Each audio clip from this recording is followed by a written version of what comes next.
First things first, let's talk about facts and works. Your boy mash no works. Talk about guns, we on that work. Never. And to make shit worse, I got all 5, that's real blood first. He got zinged and he got burst. Next outcome getting put in. Yeah, man, you know, like that. What's good, guys? Your boy, we're gonna start back here for another Hangover show live week 4. I'm with the boy Hollywood Ends, and that hopefully takes himself off mute before he realizes, because you know Hollywood and that thinks it's too good to speak to the regular peasants and bro. Some reason my screen won't move down. I don't know why. Like something's going on here, but it don't really matter. I can still see while going. I can still see the comment section. Yeah, it's works now. Big up everyone inside. Ends. Let's not pretend like I don't know what. I'm not gonna pretend like I don't know how you are. No. You know, because I only just spoke to you literally 3 minutes ago, but maybe 5 if we had the 2. You know, after you had me waiting for a minute without going live. But enough said. Listen, it's not Hollywood Ends. We already know it's Hollywood Savage, bro. New background, new layout. It looks cold, by the way. Just want to shout that out. Nah, mate. But listen, I'm not the guy that comes on live with shades on all the time and says I'm Hollywood, man. This man don't even want to look at people these days. Man's like, no photos, please. No photos. No. Protect my eyes, bro. No. Protect my eyes. And I just realized what you're complaining about back office, bro, which I don't want to have to bring to the forefront, but I will if we have to. You're covering him. You can't even see Messi because of you. So I don't want to hear no moaning about it again, man. It's disrespectful, man. Like, chat, you know what? Let's just start this off the right way, man. You already know this is the Hangover, man. It's unfiltered and that. I need you guys in the chat to ask Ends this question. Why does he dislike Lionel Messi, bro? Nobody dislikes Lionel Messi, so somebody ask him why. Fake news and propaganda. I've never said I don't like him. Okay, you know what? Guys, anyone who thinks it's fake news, and the same channel, the first video that pops up on his channel is the World Cup reaction on it. Go and look at the reaction video. It's about 10 minutes long, and you'll find out him, Baz, and Zabiri have a problem with Lionel Messi, bro. I don't know what it is. I don't know. I don't know if it's because they have GOATs already and they didn't want Messi to surpass them or something. My problem stems from the World Cup. Listen, being a Barcelona fan, Messi's one of my guys still.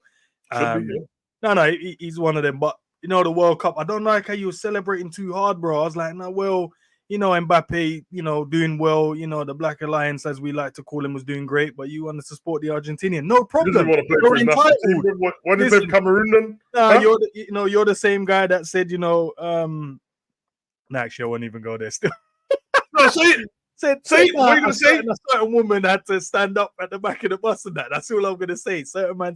Bitch was tired, bro. And she sat down. I've had enough. You think I won't say it, bro? I don't give a damn, bro. Rosa Parks, she was tired, bro. I don't care, man. Everyone wants Rosa Parks to be my hero, and that she look good. You know what? No one knows about Rosa Parks, bro. What people need to know about Rosa Parks is the other stuff away from sitting down.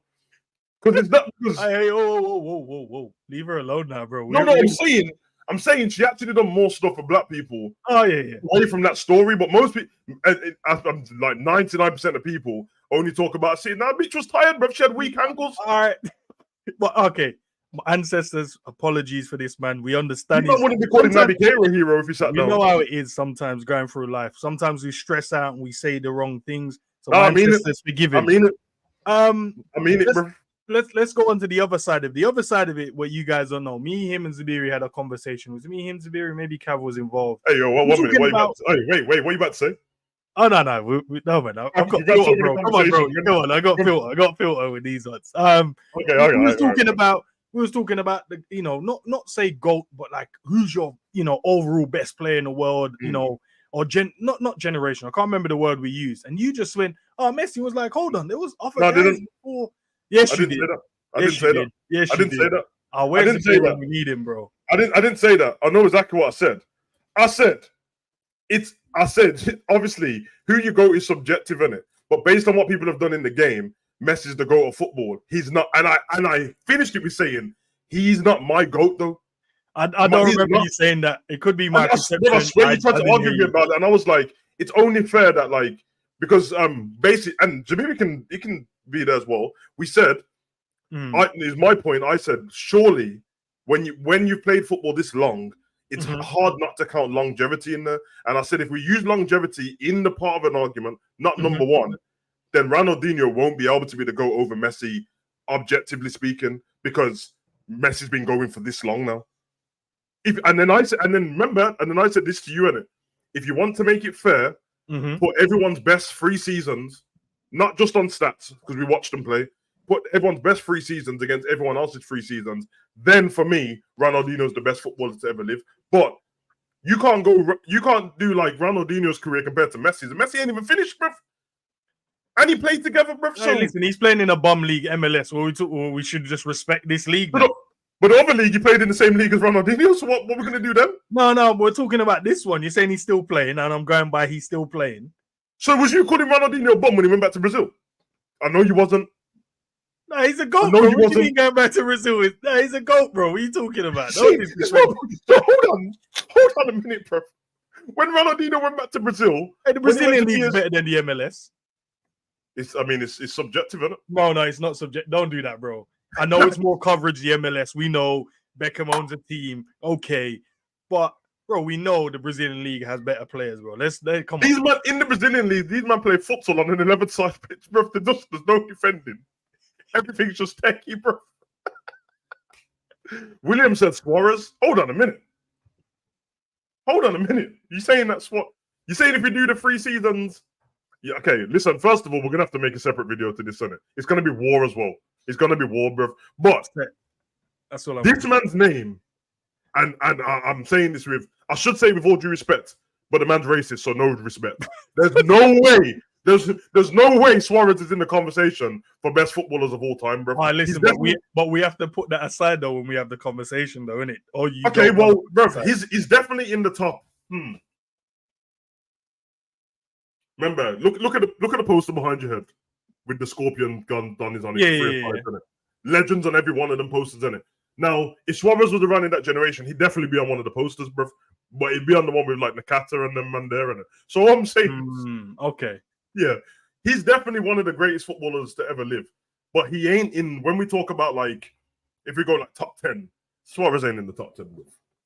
And he definitely like, yeah. Striker, yeah. I think striker he would be. Yeah, but that's the problem is it will be on when we do greatest football of all time. So he's better than Henry. Who's better than Henry? Suarez is. He's not a better footballer than Henry. Yeah, he is a better footballer than him. He's not a better footballer than Henry. Scored more goals, won more trophies. What else do I need to prove to be? He's not a better footballer than Henry. He's not a better footballer than Henry. He's better than Henry, bro. If you say he's a better striker, then I'll. What Henry had? What the 3 season Henry had in the Prem? We should just be like, he's the greatest. This is hilarious, because I knew he was going to do that. But this is what happens, bro. If you have to be careful what argument you're throwing out, because if you do that in a different argument, someone is going to do the same thing about Ronaldinho, bro. Oh, that's fine. That's fine. No problem. I'll argue the case regardless. I mean, you just said all them trophies and that, but Henry's won the World Cup and the Euros, bro. On top of that, okay, and in fact, Henry's completed football. No, he hasn't. Oh, no, he did actually. I let him. Yes, he had to move. He had to move. Sorry, apologies. He had to move to go and do it. That's fine. Hold on. He had to move clubs and go and play for Barcelona on the left wing, just holding chalk on his boots, bro, and carrying the water. We know it's fine, bro. Bro, Thierry Henry's completed football, bro. What else do you want him to do? Then fine. I said I've agreed. I said, listen, cool. if you want to say best striker, do that. Listen, I think the best striker argument is fine. And in fact, remember I did a separate video on Henry versus Suarez. Suarez won in the end of it. But I just said he's a better footballer than Suarez. That's all. No, but don't try and bring trophies into this, because Suarez might have more trophies, but Henry's completed football. There's not one trophy he doesn't have, bro. Yeah, he won most of them at Barca still, but it's fine. No worries. Like Ronaldinho won all of his at Barca. Oh no, he won stuff, before he moved to Barcelona. But what PSG? Yeah. What with Arteta and them, man? Bro, it's cold still. That's what we saw, man, skipping past man for days, bro. But that's when he had the Jerry curls instead of the actual long hair, bro. All right, man. Nah, man. We're gonna have to do separate videos. Big up the goat, Ronaldinho. Don't know about this. Yeah, bro. I just said he's my goat, man. But I know. Do you know what it is? I figured out why now. It's the short thing, innit? You short guys stay together. Is that what it is? I think I figured it out. You think I'm the same height as Messi, bro? Nah, bro. Hold on a minute, bro. What? How tall's Ronaldinho? 6 foot? 6'1", bro, or something like that. I'm the same height, bro. I'm taller than Ronaldinho. I'm taller than not. Messi. I'm taller than Suarez. No, you're not, bro. Come on, man. Them man are 5'5" and bro, them. Listen, bro, it's all right being short. They said short kings. The hashtag short king. No, ever, bro. Yeah, I know, bro. This is the. Nah, he's a definitely slay queen. Trust me, bro. Man's in the back office acting like a baddie, bro. Hey, bro, check. I know you're picking your side, bro. Check. I hear you. Nah, I'm just saying, bro. Oh, he has to pick his side, but listen, you're gonna be taller than him one day. You're gonna look at him and say, "Yo, You man didn't see his WhatsApp post, bro. Man, him and his son doing up Top Boy season 5 and that, bro, looking like baddies and that, bro. Yeah, I'm having it. Messi's career had incredible goal scoring consistency with over 50 goals scored in 6 seasons in Catalonia as part of one of the club's career Tell records. these man again. 13 goals and over. Yeah. Psychedelic. Tell these man again. He's talking about Messi. So tell him again. I swear he's talking about Suarez. He's talking about Messi. Ah, shit. I swear, I heard you say Suarez, bro. You see the perception thing, bro. In the words of ends, psychedelic, tell him again. No. In my perception, I heard Suarez. I can't even lie to you, bro. Hey, Patman, this is a great thing still. Patman says I wouldn't expect anything less than a man that thinks Fast and Furious is the best movie of all time. No cross. And I wouldn't expect anything less for a man that says he supports Man City and spends most of his days in the Liverpool chat. Okay. Rest my case. Anyways, let's move on. What a Monday. All right, I have to get through the comments now and then get to the show. Big up to everyone inside, man. Is it the way to start your Monday? I have chose violence today. That's it. Whoever wants it, I'm here. I love it, man. Danny Alves could be class. Danny Alves has it's him and Messi have the most trophies of all time, isn't it? Both of them. Is Daniel? Oh yeah, Messi won one the other day, didn't he? So yeah, it's Messi and then Danny Alves. No one else has got as many trophies as them. What's the last season with us not play his great season? Salah's first. What? Listen, I don't know what Swahili speaking in, bro, but I don't know, man. Last season of us in play has a great. The Swahili is mad. Get Zamiri on. That's where he speaks Swahili. That's not one play. Oh, I can figure it out, bro, because I can. You know what I mean? I can. You said you read Braille. Sweet. Says what's the last season with us? Not one player has had a greater season apart from Salah's first season, possibly. Yeah, but that's a Liverpool bias, isn't it? Because the greatest season for Liverpool isn't the greatest season. Haaland just came and had the greatest season than everyone, bro. So yeah, Haaland killed it. Still, this man taking a piss. I think that's going to be the issue, isn't it? Like when we do that video, we're gonna have to bring everything in. We're gonna have to have adjudicators and judges and that, bro. Because ban them judges, bro, because they'll be biased anyway, bro. They'll come in with their pre-agendas as well. Can't trust these man. No independent guys. Statman are just gonna finger you, innit? They're just gonna come in with the stats only and nothing else, bro. Do you know who you should get as a maybe 12th man? What? You just mentioned stats and then mentioned 12th man first, bro. What are you talking about? Chose violence today. I've had enough now. Go on, sorry, bro. Suarez has scored over 500 career goals for club and country. Not bad, I suppose. No, it's incredible, bro. That's why I agreed with what En said. It's just that Ends comes from this thing here where man them can't say nothing nice about someone without destroying someone else. I don't know where this thing comes from, bro, but he literally wanted to say something nice about Suarez. No one mentioned Henry at all, and he just went, he's better than Henry. I'm like, what? No, it's better than Henry still. Man said 12 man with the library of spirit shirts. Leave 12 man alone, bro. All right, man. Big up Redbird, man. Hope you're well, bro. I reckon he's got stat with socks. Oh, for fuck's sake, bro. All right, man. Listen, it's been a packed weekend of Premier League football. I missed one game. I saw it and I didn't press on it. I didn't watch the highlights of the Crystal Palace game, but everything else I watched. That was because they played the same time as us yesterday against Wolves, and 3-2. But everything else, I got to that, man. So let's get to it, man. Round up.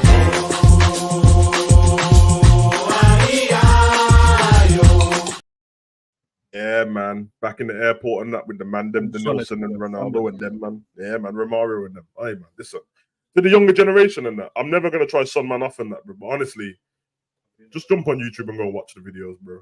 You realize very quick, man. There's nothing like, you know that ends in it. It's going at your way to buy football boots because your favorite Donny just had one of them in the Bro, had to get that boots. All of a sudden, I turned into Ronaldinho. Yeah, you know that like the history of Nike. Obviously, Michael Jordan was the main thing what got him off the ground in '85. But apart from that, the Brazilian national team, they pretty much built Nike up from '94. I swear to God, man. I watched this documentary on it, and they was trying to find someone to pick Ronaldo because of what he was doing, and Nike football wouldn't exist without him, bro. Crazy. Good time to be alive as well, man. Marketing and all that, bro. But yeah, man. You see the results from the weekend. We don't need to go over all of them. They're in the ticker at the bottom of the screen. Let's start off with. I mean, we can. Let's start with Super Sunday from yesterday. Super Sunday. Some man are screwing. Some man are happy. There's a lot of talking points within that game. Arsenal 3, Manchester United 1. Yeah, man. Listen, it lived up to the bill of Super Sunday, but the quality in the match was a bit cheeks, bro. I can't lie, bro. Like I expected more, you know, like. Assemble. Yes, sir. But the quality weren't quality, and still. Chat, let me know what you think of the game yourself. Ends, what do you think as well, man? I know that we had it on while we was doing the thingy, the player rating show, and then we jumped off and then watched the whole game. So, what do you think? I think the game was all right. I get your point about it was a bit cheeks, pause, but I think it was just two teams trying not to lose a game of football, but also, you know, taking their times to try and find a way through. Arsenal had more possession, which you would expect being a home team. But Man United, I still thought being an away team, man, they played good, bro. Like, they had chances. And there's moments in the game, you know, the penalty that should have definitely been given to Man United. I don't know how you can wrap your hand around a man's waist and it's not a dance, bro. Is that the one on Rasmus? Yeah, bro. Yeah, so you can just grab man's waist and pull man to the ground. Can't do that in any day of society, bro. So you can just do that in a football match. Nah, bro. That's mad. And then the penalty that Havertz tried to win, no penalty any day, bro. Man tried to throw himself, didn't get a card. I thought if you don't win a penalty, that means you dive, right? Okay, I've got views. Yeah, I've got views on that still. I do think that you can fall to the floor, it not be a foul, it not be a dive, and the game just carries on. But in that instance, it was a dive, bro. So I'm like, if you're not going to give the penalty, whenever you check down VAR, where you go, oh, nah, that's definitely not a penalty, then you got to give it him, because he's put his leg across Wan-Bissaka to try and win the penalty, bro. Yeah. Not to mention, he already missed the open goal in the game. He miskicked the ball completely. Havertz had a stinker yesterday. I agree with you. The quality of the game weren't good, but as a neutral it was back and forth. It was like basketball. Man U definitely had, you know, times where they just kept getting in. Rashford took his goal great. They should have done better though in certain instances. And yeah, both teams at certain parts in the game were on the back foot, man. But I watched Ten Hag speak after the game, and he was pissed. He was pissed. There was something that he was happy with the way his team played, and I was like, well, you shouldn't be because they were terrible. But I think most of his points were they're probably valid still, because I'm still trying to figure out now. Everyone might be able to just, you know, tell me something different because I haven't watched all of the possible Twitter angles and stuff like that. But from what I saw, bruv, when Garnacho went through on goal, I literally watched Gabriel. It was smart of what he tried to do. He stopped himself and tried to stand up still so he wouldn't play him onside. But instead of leaning back, he leant forward. So leaning forward, on my head, I'm like, well, he's onside now. Yeah, he's up. And then they brought up the VAR thing, and they used the line, but they didn't use the crosshairs in it. So I'm just like, that's what they should have did, bro. And that's why the manager was vexed, bro, because you have to bring up the crosshairs. You have to. Crosshairs? Because I'm looking at it and I'm like, okay, I'm staring at the screen and it's got the lines, and I'm like, why is the line red though? Like, it's onside. Surely it's onside. And there's like, no, it's offside. Oh, that stinks. Then you got like, they scored in the last minute. I watched it back. There wasn't. I think it was Gabriel, bro. With the corner, when he went to Declan, Gabriel was holding certain man still, which should have been a foul. Then Onana had a stinker anyway, because I don't know how he let that in. So it was the deflection. It was the deflection of the player. That's why. Yeah, he did take a deflection. Take a deflection. But yeah, bro, that's a foul day long as well. So Gabriel just there holding up man's waist. 2 moments in the game. One day, Man United should have had a penalty. And look, I'm not a Man United fan. I don't care. I hate them. I don't like injustice, bro. I don't like this thing where it's allowing shit to just slide, bro. Like, I don't know, man, because we watch football. People, you know, there's a lot of money when it comes to this game, bro. Everyone puts bets on and whatever. And it matters where you finish in the table, bro. Those 3 points could matter. Champions League, relegation, winning the title, they matter. But no one seems to care, bro. It's like it's just a talking point for a week, and then we play again, and everyone just brushes it under the carpet. And that's another moment for VAR and the referees just to. I think it's right for us to call it out, even more so because we don't like Man United. You know what I mean?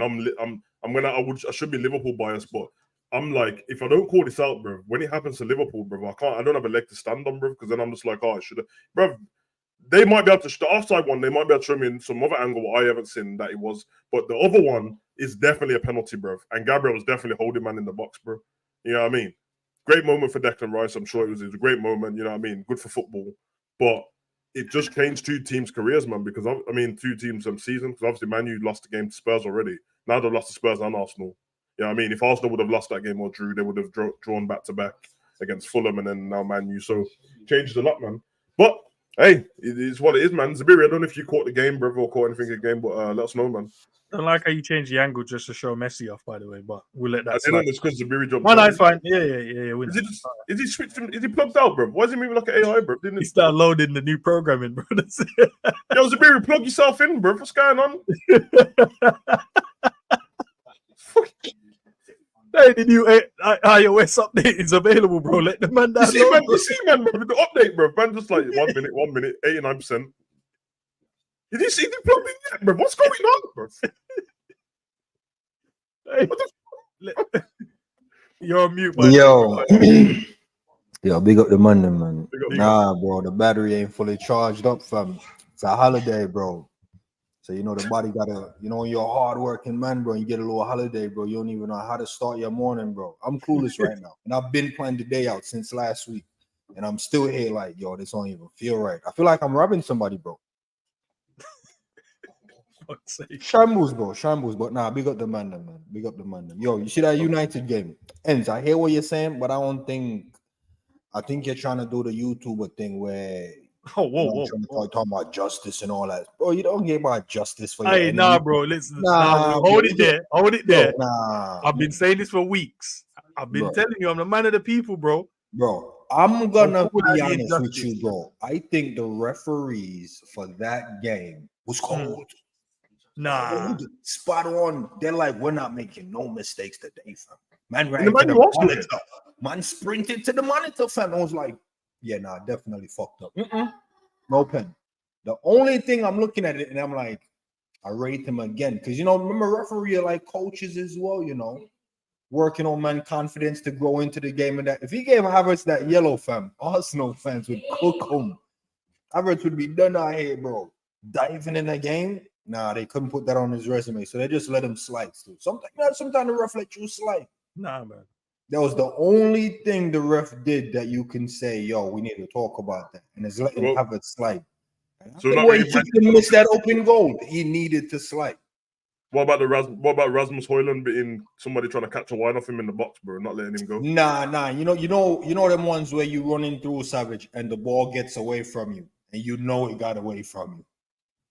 And you're like, bro, yo, let me just store myself down. Man, we're treating him like Wayne Wonder in the box, you know. No, let him go, bro. Let go of him, bro. Nah, bro. Nah, Zabiri, bro. I don't know. You sound like a Man United fan. Nah, You know what you man are? I think you man are Ten Hag fans. I think you man. I'm not even Ten Hag. I mean, to be fair, bro, you just did that to ends, bro, doing the YouTuber thing. But a week ago, bro, all you kept talking about was Anthony Gordon, bro. That's all you kept talking about, bro. Yeah, not getting a red card, fam, for stepping in the back of man shit. Yeah, injustice, which is what Ends is doing. Nah, that's not. Nah, it is what I'm doing. Bro, Man United should have had a penalty, and the Declan Rice goal shouldn't have stood. Why shouldn't have stood? Because Gabriel was holding the man to close the shot down, bro. Man grabbed man and stopped man from closing the shot down. The shot down. The didn't even see it. That's why. Let me ask you a question. Let me ask you a question. Zabiri's the man that was being held, is he 35, 36 years old? The man that was being held, is he 35, 36 years old? What does that matter, bro? I rest my case. He wasn't quick enough to get over there anyway, fam. What do you mean he was so much time? He had so much time, bro. Man had time to chest the ball, run backwards, and then run at it and then hit it on the ball. Where's the rest of the 10 men? Where's the other 10 men? Because it's the closest man, Zabiri, bro, to close the wall down, bro. Man ain't gonna run 20 yards away. Bro, you're acting like the rest of the man was down the pitch, bro. No, but the closest man was getting fouled to close the play down, bro. And that's the point. That's the point. End is right, bro. It doesn't matter about what the other 10 people are doing, bro. It's still a foul, man. It's still a foul, bro. Like, nah, man. Nah. Yeah, weird. bro. Listen. And to get beaten at your near post. I know, man. It's not like you're in referee training or something, bro. This is the second I'm week saying, in a row. that's still, there with the foot move. I can't lie. I'm of that opinion. He definitely took a deflection, but it was still terrible, bro. Bro, De Gea with a foot move that, bro. De Gea with the footworks. Foot move. Yeah. You know what he did? Like, yo, bro, what you doing? He preempted what Declan Rice was already going to do, which he thought he was going to put it across. And because he didn't, he stepped to the side and it was too late, bro, because he still got a hand to it. But, yeah, man, 3 points to Arsenal. Arsenal fans think they're going to win the league now, so that's interesting. Nah. Can we do some justice to the game, though? We did. See, after the 90th minute, the game started. That's crazy. Bro, you see Jesus going on there sitting man down in that, bro. I've not seen more fun fan reactions to a game than this one, bro.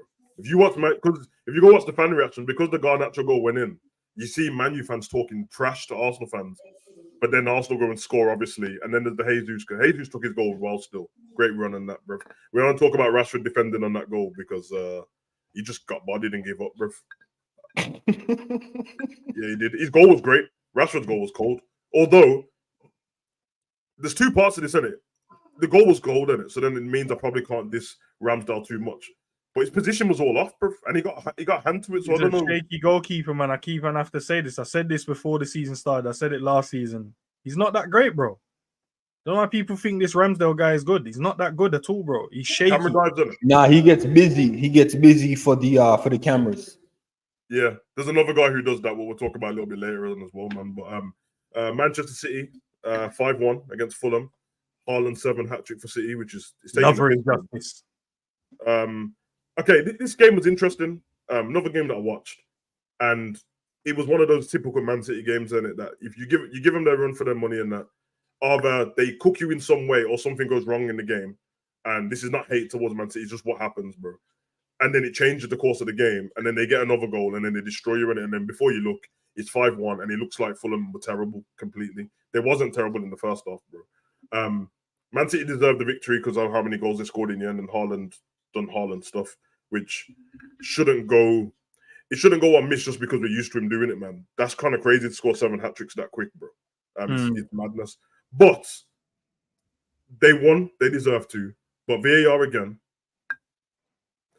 They're either going to have to change the rules of football. Otherwise, I don't know what I'm talking about, because I saw a man in front of the goal, bruv. I can't judge them, man, bruv. And I don't understand. Man was in the goalkeeper's eye line, bruv. He moved towards the ball, missed it. It goes in, and the ref don't give it for offside, bruv. How? Savage, I've given up on trying to understand the rules now, bro, because I must be wrong. Because I'm sure if you're active, yeah, that means you go after the ball, attempt to move your body towards it, or run after it. That means you're active, right? And then that means you're offside. I think the most you can do is just move out of the way. You can't do anything. But he didn't move out of the way, though.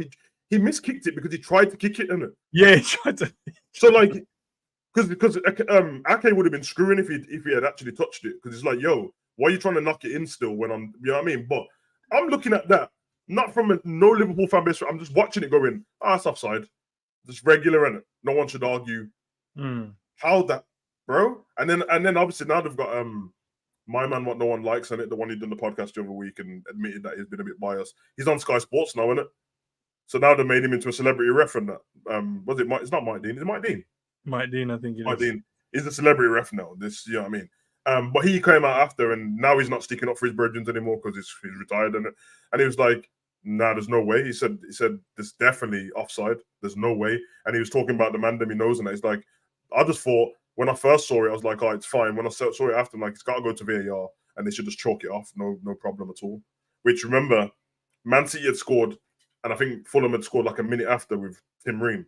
Yeah, so they would have went into half-time probably 1-1. They were good in the game, man. Like Fulham were actually good in the game, bro. But VAR again, man, and the referee. We can't we just go a week without VAR, bro, or some dumb decisions being made? I was hoping. Sorry to cut you across there. I keep hearing people talking about the decision and the City game. What's the point, man? It's 5-1, bro. Is the decision what killed On off Fulham? No, the hindsight, you're right. But before that, goals do matter and goals do change momentum in the game. And if you no, I know it changed momentum, but realistically, bro, are we gonna hold on to the fact that City needed VAR? No, you do, especially in a sports like football, you have to because it's a momentum-driven sport. So you go in at 1/2, the team talk is completely different. Do we sit now, protect this, or do we try and catch them on a counter attack? But by going, a goal down, which shouldn't have been counted, your whole team changes. Then you have to then go for a draw, go for a win again, which means you leave yourself exposed, open up, and then you got guys like Haaland, they'll just pick you apart, which he did in the end. So even if you look what I said at the beginning of this whole thing in Man City, I literally started with saying Man City deserved to win still. But I can't not call these things out, man. It was 1-1 when it happened, bro. And they were the last team to score, bro. So if anyone had momentum in the game, it was them. You know what I mean? And to think you're going to get to half-time 1-1 with Man City and then all of a sudden they score, bro. It changes what the manager's going to say to you, bro. Changes how you feel in the game yourself. It does. In the end, bro, the thing just needs to be spoke about. Of course, Man City won the game anyway. And for Man City fans, I don't expect them to be on the other side of it. They can just go, well, we scored 3 more goals after that anyway. Safety did. But just for football, and I can't remember who was on the commentary when I was watching it in the pundit, because whoever it was a goalkeeper.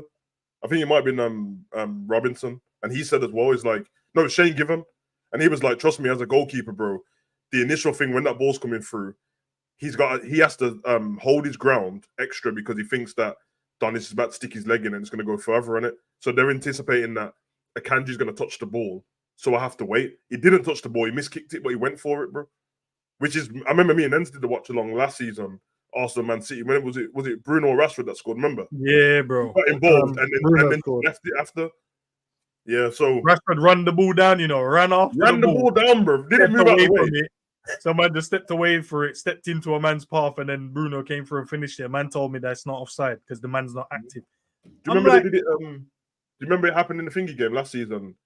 The game where Tuchel and Conte were going to fight, and Cucurella was in front of the goalkeeper. Same thing happened, didn't it?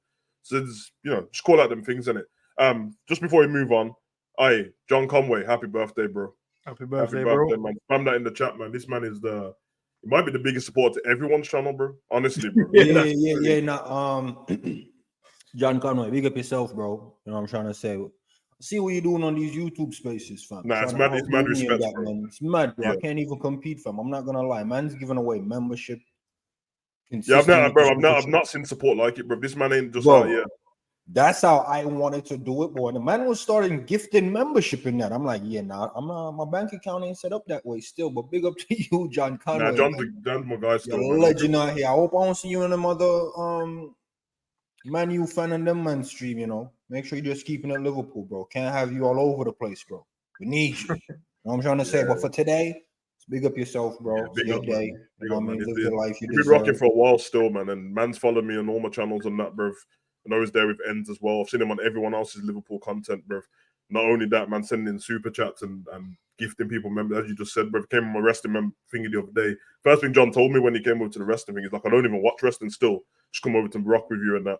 Came over the other day, gifted man memberships and that. No, I don't want to hear that, man. You're just telling me how much man is outdoing me, fam. Nah, he's a G, bro. Bro, some people are just kind-hearted people. Yeah, nah. 100%, man. I see him, bro, because that's the intent I had, bro. But I'm like, I can't do like that. Yeah, John as well, man. I know probably everyone else ain't spoke to him like that and that, but Mo was speaking the other day about like weight loss and that, bro. Man lost bare weight, bro. Bare weight. And man's in the gym all the time now, bro. So ratings for that, bro. Because you already know, man, we preach health over here, bro. So, yeah, John, every time. I think it was John going to sniper school. Wrong, John. I think it's 6 stone in 6 months. So anyone who knows how hard that is, bro, that's ridiculous, bro. That's athlete setting. So keep doing your thing, bro. Again, happy birthday. Yeah, man. Move over to the next game, man. We'll save Liverpool till last, man. Brighton versus Newcastle, bro. Like I said, these men are going to struggle. I watched the team get murdered, bro. I saw a homicide, bro. Bruv. This Brighton team's a problem, bro, because they came back from getting smoked the week before against West Ham. And just was like, yeah, hold that. We'll just come back. It's not a problem, bro. They play such good football, bro. All over the pitch. Let's talk about Evan Ferguson, bro. Nah. Can I have something to say about that? Nah, stick a pin. I can't say about that. I didn't see the game when I did my stream, right? Yeah. And I see man in the chat, nah, that Ferguson guy's a G, blah, blah, blah, blah, blah. Or Anderson, whatever his name is. I watched it back, bro, and man ain't really talking about the real heroes. You know what I'm trying to say? There's only one shot I think he took where I'm like, yeah, nah, bad boy setting. Bro, the other one is just, bro, Billy Gilmore peppered up man gloves, you know. Look at Billy, you know. Now, Billy Gilmore's a baller, but if man scores a hat trick, how can I not talk about it when it was only 3-1? Nah, bro, one of them was sus still because I feel like one of them wasn't supposed to be still the last one. Nah, bro, don't be that guy, man. This man scored a hat trick. Justice. We're talking about justice. Bro, but he had 4 shots. He had 4 shots in the game, 4 on target, and 3 goals, bro. Can I have an unpopular opinion, bro? I don't think he's that good that everyone goes on like. Thank you, Enz. That's all I'm trying to say. That's all I'm trying to say. Here's my point. Obviously, I watched it because I wanted to make sure I was prepped for the show. So I watched the highlights. I tried to watch the extended one on their website as well because obviously I'm not a Brighton fan. I'm not going to watch the whole game. He scored 3 goals, no problem. One was him just reacting, no problem, cool. One was a deflected, and the second goal, 20, 25 yards out, nice finesse shot. But the way people are talking about this guy, I'm like, from what I expect a player to be doing, he ain't doing that, bro. Like, he's just doing the basic stuff, and he's just there. Any striker in that position would have done the same thing. Oh, Liverpool should go and spend 100 mil on that. I'm gonna ask you two just to trust me on this one game. I watched the whole game, bro. He smoked them all game, bro. I can't tell you how everyone else has been talking about him, bro. Yeah. I'm gonna talk about him because he scored a hat trick in this game, and it was 3-1, bro. Which means all 3 goals came from him, bro. Yeah, my normal thing for Evan Ferguson is the fact that when it comes to high energy, bro, the man don't stop running, and he goes from the first minute to the last minute, bro. He's great hold-up play, great link-up play, and he's an instinctive striker, bro, which is kind of missing from the game in certain aspects now because people want more for you to do. I can't tell you how everyone else has been speaking about him. The way you two are talking, I'm guessing everyone else is like, the man's a £120 million striker and all that business. He ain't that. Man's telling me that he's better than Nketiah. Man's telling me that, you know what I'm saying, he's going to be getting more goals than Nunes off this one. So when I ends just like you, I watched all the highlights. I'm watching man breaking down his thing. I even found a Brighton fan to go watch fam. Yeah. Okay, but to be fair to them people, the man just did striker things in that moment. Brighton is a team that creates. I can't just say he's just doing striker things when Richarlison can't buy a goal, bro. Like, but they create in you'd probably not the same level, but a similar level of Man City, bro. Like, you could put anyone there, bro. Even Pedro. Remember, I was rating Pedro, and I'm like, yo, I think he's gonna cook. He missed 2 good chances as well. I have to relate to you, man. The man had 4 He had 4 shots on goal and 4 on target. I saw Nunes had 2 the other week, bro, and scored 2. But exactly, bro. But people still don't think he's good enough. No. But I understand what you were saying, but forget people for a second, bro. Our fan base was raving about Nunes, bro. So was I. It was amazing. So what is the difference, bro? The difference was the only goal that I rate was his second goal. The first one, they're not. The first one, man, the keeper should have caught that. If that was Alisson, bro, he smothers it up, bro. That ain't going to no striker for a tap in. And then his third goal, the second one ends. Alisson saves that. It's too far out. Yeah, that's too far out to be rapid. Too far out, bro. That's some dickhead. You know the other problem I have as well. Yeah, I know it's not Liverpool segment just yet. Matoma passed the ball to him. A man shoots, it gets deflected and goes in. And Matoma still gets the assist. But Jota can't get an assist from a man squared it up to a man for the tap-in, bro, the other day. No, because that's the... what? Nah, yo, mute this guy. No, listen to what I'm saying, because the correlation is 2 deflections. One, when Jota squared it, it deflected off of someone landing. I know what you mean. But it was an opposition. Okay, cool. No problem. But the Matoma passed to him and his shot gets deflected and goes in. So what's the difference, bro? 2 deflections. But the difference is that Matoma's pass didn't get deflected to him. It was the shot got deflected. Bro, if that can't even. I know, man just passed it to him. That reminds me of the Curtis Jones assist, bro. And he gave it to Salah, and Salah cooked up Man City. And man's like, oh, Curtis got an assist. I'm like, yeah, bro, but he passed it to man. Man has to still dribble through the whole team. But you can't change the rules of the game, bro. But Matoma passed it. Matoma passed it to him at the edge of the box, little pass, nothing really on. It's not an assist. That's not an assist, bro. It literally is Jota's one was Jota's one was more of an assist. This is what I'm saying. My version of an assist isn't No, the same. No. That's it. He said his version, Savage. Yeah. That's what I got, bro. No, cool. But here's my version. Can I explain my version? So my Hey, version. let me I've know, been bro. watching football my whole life. You think I version, got to this point and Hey, you're now disclaimer, talking about bro. his version of the Can I rules? Disclaimer, bro. Can I explain my version first? Disclaimer ends. You wanted a man, then, bro. We rate you too much for you to be saying this kind of slander. Can I explain my version first? Please. Okay. No. Before you explain it, I just want you to keep this while you're explaining it, right? Because I don't want you to. I'm gonna have to cook you. And I've been watching this game my entire life. I didn't get to this age for a man to tell me his version of the game. The game exists. The game exists, and you're just gonna tell me your version of the game. Can I explain my version of how an assist is in my mind? Right. So my mind is someone squaring the ball, tapping, through ball, man, run onto it, finish. You passing it to a man outside the box, nowhere to go. Cuts inside and goes, shit, there's nothing on. Let me just shoot. It gets deflected, and then you claim that as an assist. If you, man, want to run with that as an assist, no problem. But my version of an assist is what Jota tried to do. Square it back to a man, taps it in the net, got deflected, cool. It'll still go in where it needs to go. You guys' version, it sounds like, as long as I give man at the halfway line, he can go run through the team. I'm putting my hand up and saying, yeah, that was my assist. I gave him that goal. Yo, Zabiri, you hear man say that you guys' version. That's not our version. That's the rules of football, bro. I didn't make that. No, but you man are agreeing to that rules. So that you have to agree against the rules, bro. What are you talking about? Are you accepting the rules? I told the man what the game is. Are you accepting the rules? Oh, we have to with football fans. Oh, no, there you go. Then that's what I'm saying. So you man are with the same problem, bro. Man, what do you mean? Whoa, please. Zabiri, please help me, bro. No. So what does it mean? You guys are accepting the rules, bro. I got this. So my left back can just pass the ball to Redbird, right, bro. No, listen. He can pass me the ball. My goalkeeper can pass me the ball in centre back.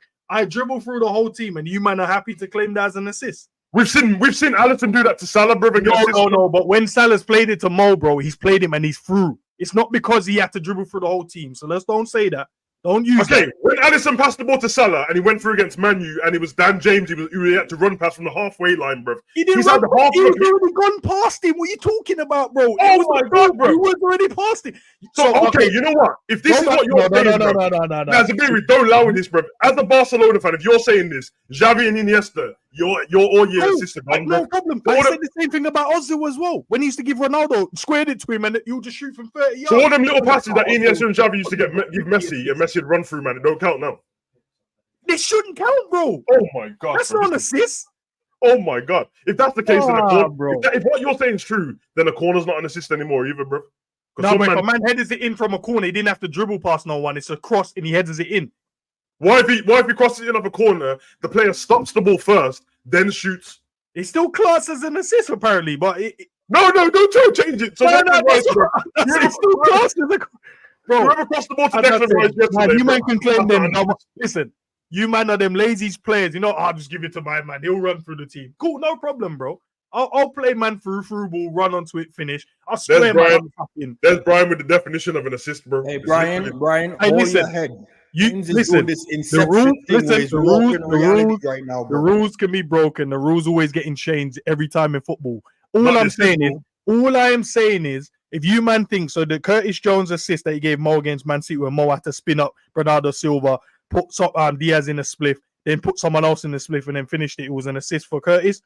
No problem, bro. Have that, no problem. But I'm talking about an assist is when man square it, tap it. Through ball, run onto it, finish. That's what I would class as an assist.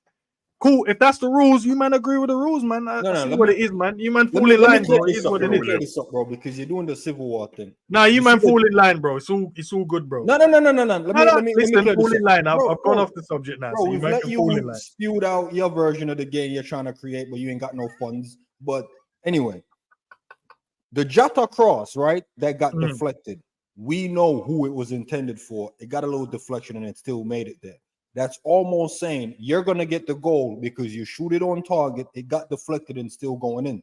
So that piece of your argument is consistent. When you're trying to shape the actual way of the assist, bro, the assist is just a pass before the goal, bro. It doesn't matter if it came from in your half or not, bro. And you guys feel that's accepted in that version, so it doesn't matter where you pass it. As long as Bro, you but just that's the letter of the I'm law. asking you, is that what you accept? I know that's What do you the mean rule, what I bro. accept? But you're going, you man are going on like I don't understand. That's the rule. I understand that's the rule, but that's not my version of what I think it should be. I'm So asking you're telling me listen, you put something in your eyes, you go outside, and you're like, well, I can see the listen, sky is I know green, and I I'm know like, you nah, man the have to sky's fall in been line. blue. Listen, I know you man follow the rules and all that. I know you have to fall in line and whatever. I'm asking you your own opinion, not the world's opinion, not football's opinion. I'm asking your opinion. Do you think it's acceptable for a man to pass it from the goalkeeper, pass it to the centre back? He runs through the team and scores. That's an assist. In you guys' opinion? Yeah, because he wouldn't have got the ball without the goalkeeper. All right, cool, no problem. All right, cool, no problem. I want to know, yeah, because So how would he get the ball? No How would he problem, get bro. the ball? Yeah, How would he get the ball? The thing is, No problem, bro. And you're a football coach here, so when you give your kids the presentation at the end of the season, you're gonna tell one of the man them, "Oh, sit back down. You're not getting a trophy because you didn't get the assist for that, bro." And I'm like, "Nah, No, but yeah, if he accumulates enough assists, I can't just mark him down for one, bro. Yes, you can. No, I won't mark him down. So what if two? This is what ends do. This This is what ends do. Wait. This is what ends do. He goes, pull up the stats because I know the stats guy got it wrong. Brian, you didn't get 10 assists. Bro, imagine that two of his players are on 10 assists both, yeah. And then when he gets to the end of the season, it's like, yeah. So coming up next is going to be the assist of the season. Oh yeah, 1 second. We need to deduct you for two of them because you're. We'll give them the trophy, man. Based on the footballing rules, I can't knock him down because it's my idea, innit? It's not the world's idea. So it's all right. I like to be different. Listen, I like to be different, bro. I sit in a room with man them that tells me that they're different, but all I'm hearing is rules. Listen, it's all love, that's bro. all I'm saying, bro. It's all love, but something has rules, bro. Okay, no problem. But you can still have your own idea. No, you can't. I can. Let the record shows that I agree with you. With the no, you didn't agree, bro. I did. I literally said it 5 minutes ago. No, you didn't. Savage. Right, all I'm saying is, Sabiri, I'm telling you, bro. End used to watch Roger Federer and that, bro. When the ball went out, he's like, nah, that's your perception, bro. If you went out, hey, listen, Nadal was my guy still, so I don't know about Federer, but Nadal's my guy as well, bro. But I'm saying, so if the ball goes out in tennis, a man still hits it in, bro. You're like, listen, I don't care if it went out, it's bro. Two different sports, and I get your analogy, but it's two different sports, so I can't have a conversation with you. Two different sports. Sorry, I can't engage in this conversation. Hey man, but yeah, apart from Callum Wilson coming on and scoring, which he always does. Hashtag merch is fire. Big up William. Yeah, Newcastle got smoked, bro. And you think they should drop a sack now? Basically, they can't play without playing Fingy, bro, in midfield, which is my man, bro, the one with the Y name. So I'm not saying it, bro. Staff in it. Yeah. Hey, Y for long stuff still, but. What do you mean they can't play without long stuff? I'll break the rules. They can't play. Trust me, bro. Even when Enz did the video on them the other day against Man City, bro, that hole, what they leave, bro. If he's not playing, bro, nobody goes in the hole, bro. He does the dirty work, innit? He's not the one who's like fancy on the ball and all that stuff. So when you look at that Newcastle team and you're like, oh, we need to move on from some of the older players and that, nah, bro, he makes a difference in that team, bro. So someone else is going to get stuck. What about I don't know if you guys saw the call-in show. I basically called Newcastle / Almirang together almost club. What I mean almost is they'll almost get there. You know what I'm trying to say? You see how Almirang ran through our team down the left-hand side, almost scored. So it's like they have this almost almost top four, almost Champions League. And I even said the group stage they're in almost made it out the group. I think they should try to. But I didn't say his name. Don't try it, bro.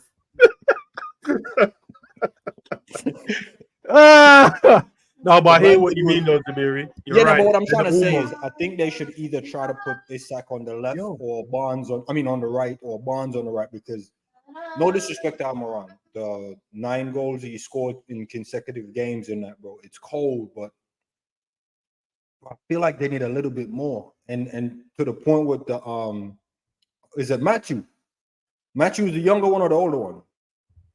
Matthew Longstaff. Yeah, Matthew's the younger one. Sean's the. Sean. Yeah, but if they're gonna keep relying on guys like this, would you say it's similar to how we used to rely on like your Milners and them, man, bro? Because it's not.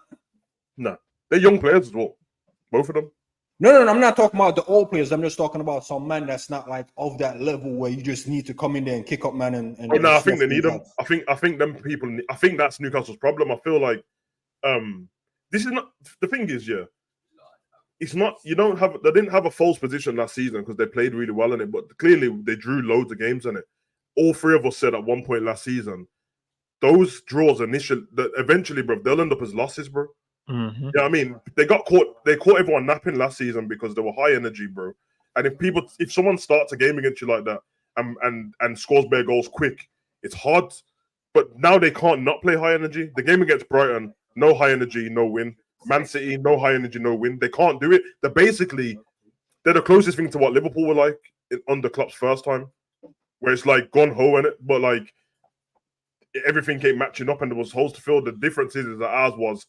Our centre-backs were not as good anymore, and our goalkeeper was trash. They don't have the problem with their goalkeeper. Their defense is actually okay, but their midfield, they've got the newer guys in there, and that's fine. But forgetting the older ones who would do the certain job just to put these in the squad, it doesn't work, man. I think he's not been good this season either, bro. So far, Bruno, he's not been good. So neither is your manager that you like as well, bro. He's been trash, bro. Eddie Howe. Yeah, bro. He's been trash from a tactical standpoint. He has been trash this season. Yes. And remember what? Yeah, you don't want to agree with me. I know. No, he has, bro. I think, like I said, if you're in them training sessions week in, week out, I'm only comparing it to Klopp just because of how the team's played. If everything's based on high energy and you get to a game and the team's moving tired, bro, that game plan that you had doesn't work without high energy, bro. And you're playing against a team like Brighton, which possession based on pass the ball around you real quick, bro. If they play against a team like Brentford, they can go back and forth with each other, bro, because they can't play on the counter attack. But so far, I think they've lost 3 in a row, and the teams they've played, Liverpool, we went down to 10 men and played compact and kept the ball and passed the ball around them. Man City will pass the ball around you anyway, and Brighton passed the ball. So 3 of those teams play exactly the same football, bro, for them games. Villa didn't. Villa tried to go toe to toe with them, got smoked because of the high energy. So listen, man, they're gonna have to fix up, and I think depending on who you are as Newcastle fans, it's down to them and how they feel and stuff like that. For me, I assumed they were going to take a backward steps in terms of the Prem anyway, in terms of where they'll finish. But if you're talking about the progression of their football team and not the points as such, they should just be aiming to be in European football every season for the first few seasons anyway. They can't spend their money how they want to spend it yet until they're, even though FFP is a bit of bollocks, bro, but they can't spend it properly yet. But they need to fix up on it. They're going to have to find another way. He's going to have to find a plan B. He hasn't had one. He doesn't have a plan B. So until he does that, he'll struggle. And that's why I said, man, in the initial stages is about he'll get them to this point, and then they're going to have to get someone else that's better. Nah, man, allow the Eddie Howe under. Nah, bro. Nah, listen, bro. I said this to you from ages, bro. I said, nah, it's cool. Let him do his thing, bro. But they need someone else now. Can I ask you a question? The type of player that he has. I believe you, and I agree with you. But I just want to ask you one question. Go on. If he gets them top 4, does getting top 4 buys them more time? Well, again, when I mean top 4, I'm talking like 4. Because the minute he doesn't get top 4 again, I think his time is up. Because that would show that the closest you can get him is 3rd or 4th. You see what I'm trying to say?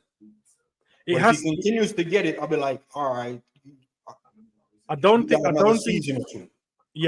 it can just be top 4. It has to be like, okay, where did they finish last season? Was it 3rd or 4th? 4th. It has to be somewhere where they finished 3rd or 2nd. There has to be like a slight improvement, maybe on the points tally. Oh, you finished to go higher? Or no, I'm in terms of for them thinking he's the right guy, and then till we can start spending in your words. I think if they finish 4th, it has to be a points tally thing where they improve from last season.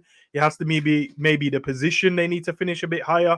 So if you put it as a whole as top 4, I don't think so. I think you have to improve on where they were, points or position. If not, the style of football as well has to improve as well. Because I get they play high energy, but their football is shit as well, bro. Like I don't see the buzz or what everyone's how good they are. I think they need to players that can run around like headless chicken, bro, with energy. I get that. Joe Linton runs around like a headless chicken, kicks players down. Cool, should have probably been sent off against us. Almiron, no end product, runs around. Gordon, no end product, runs around with high energy. No, Gordon has end product. Gordon has end product. No, he doesn't have end product, bro. He's not consistent, but he does. Nah, he doesn't have end product either, man. Doesn't have end product either. I think this season top 5 is Champions League football, isn't it? Nah, but it's only based on Liverpool and Man United. I think it is for coefficient. I think it's on a legacy club. Isn't like some the legacy legacy rule or something like that. I think the lowest they can't finish outside of Europa League, bro. I think but what rival fans think compared to what Newcastle fans think is completely different. I think they can't finish outside of European football at all. Because I think that's a real backwards move and stuff like that. They're not stupid, man. That they know, like they drew 12 games last season, so they need to convert some of them into wins. But now they've already lost 3, where last season it took them about 11 games to lose 1 game. Oh no, they lost against us and then they didn't lose again until they played us again. And on top of that, they need to go for another trophy, bro, because they got to the final last season, so they need to do that as well. And yeah, they're in the Champions League, innit? So there's going to get money from that as well, but they can't fall out of that because you can't. I don't think you can expect a team to go into Champions League football and now you're an established Champions League football club straight away. You have to have a couple of seasons of it, bro. It's what you showed it with Leicester, innit? They got into the Champions League by winning the league, went into the Champions League, got round 16, and then they're not a Champions League club. They should have got it the year after, but Newcastle ain't stupid. They know full well that Chelsea and Liverpool wasn't good the season before. And they definitely know Liverpool's a better team than them. So, be interesting. I feel like if they're looking at teams like Manchester United and stuff like that, and you're looking at the league, they should be seeing that Arsenal is better than us, Liverpool's better than us, Man U probably the same level. You know what I mean? And then there's Tottenham and that coming through as well. But speaking of Chelsea, who wants to take this one? 1-0, Nottingham Forest. Big up to Anwanini, man. He's playing cold, bro. Playing cold. The craziest thing, the only reason why we don't have him because we couldn't get a work permit for it. Couldn't get a work permit, yeah, man. Couldn't get a work permit, bro. Like, it was at the club and we had to loan him out to Union Berlin, 2 seasons in a row? Still couldn't get the work permit. Yeah, but I was like, how the hell did Nottingham Forest get this done, bro? And we couldn't get this work permit sorted. But I guess it was like, we've got other players now. There's no point of even trying to, get him in the squad. So we ended up getting rid of him. And then now he's back, bro. This guy is cold, man. He's perfect for them. Alanga is coming, cold, speed is there. Perfect, bro. I do not know. To this, bro, I said this straight away, bro. When I saw that Alanga was linked away from United, I said, what are United doing, bro? You don't even give him a chance enough to play, bro. He's cold, bro. Hey. No, you know what it is? You know what it is to talk about Alanga? All my Man United fans are telling me, like, yo, nah, man, he ain't it. But what they'll keep talking about is the marquee signing thing. Because getting Sancho kind of knocked them down. Anthony kind of knocked them down. So it's like they're looking for that guy. And sometimes you just have to work with what you got. Imagine if Pop would have just went out and bought a right back when Klein got injured. Bro, Pop would have never really seen Trent. You see what I'm trying to say? So there's a fine line between signing a man and utilizing the squad. And I agree. Marquis that's something United they don't know how to do. And look at even the Taiwo Iwoni guy or whatever his name is. We had too many players in that moment to try to go, I'm trying to say, head over heels for this guy to get him in. So just like, all right, you know what, man, we might not even get you to the game time, so it's better off you go elsewhere. For them to end up at Forest, bro, Chelsea should have won the game. I'll do them justice and say they should have won the game. But they need a striker. And instead of going for like a marquee guy or a proven guy, they're like, yo, let me go for the guy that's on the cusp of breaking through. Let's be the club to let him be renowned worldwide. Bro, they can't rely on this guy, bro. Jackson guy. They can't really rely on him. Chelsea, man, you're going for the same thing, bro. They're going for the same thing. Yeah, bro, they're trying to use money to fix it rather than coaching and building from within. They're doing the same thing that Arsenal had to do when they got Arteta in. There is a realization at some point, and the fan base doesn't make much of a difference, but they're the ones that we're in contact with more than anything. Everyone thinks they're better than they are. They remind me of England, and until you take a step back and go, yo, we're not all the past what we've got. We can still celebrate that. We can enjoy it. We can United shop and all this history and all that.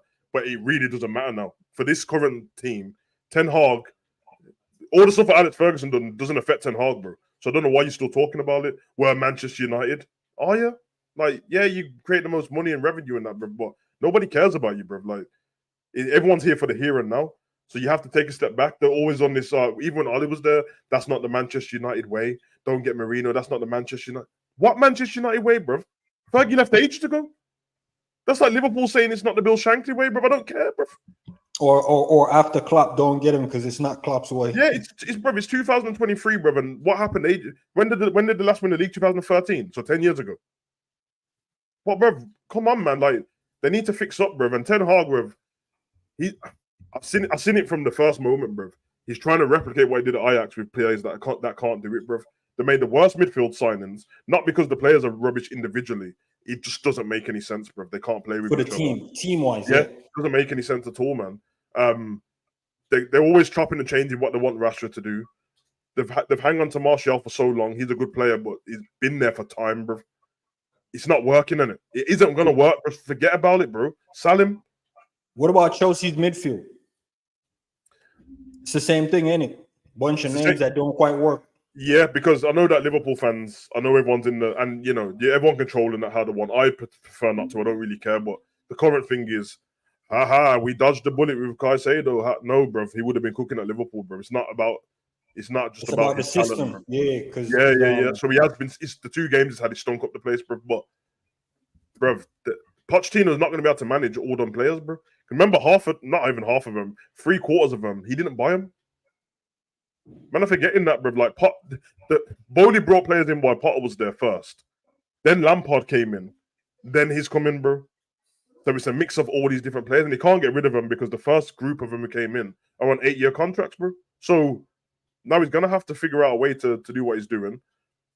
They ain't going to spend any more money now because the window's closed. So we're going to have to see what happens, bro. But they shouldn't have lost that game, and they did. Thinks. Do you know what it is as well? With you touched on it, Man United and Chelsea, bro. They're spending money, but they're not actually spending money. I don't know if that makes sense. It's like they're buying players, but they're not actually buying players that actually helps them. They're just, we'll just get him. We'll get him. We'll go and get him. There's no real identity to the teams at the moment. And I know the managers probably have their own way, and they're like, give it time, and then you guys will see it. Like you can see how Arsenal want to play. You can see how City want to play. You can even see how Brighton want to play. You can even see how Fulham wants to play. You can see all of these things. But for Chelsea, I don't see there's an identity, because they're always chopping and changing. The players are chopping and changing. Man United, the same thing as well. You don't really see, who are they buying? They bought Amrabat the other day, or you loaned him with the option to buy. Like, okay, cool. Does that mean they changed to a double pivot? Because Casemiro plays in the 6.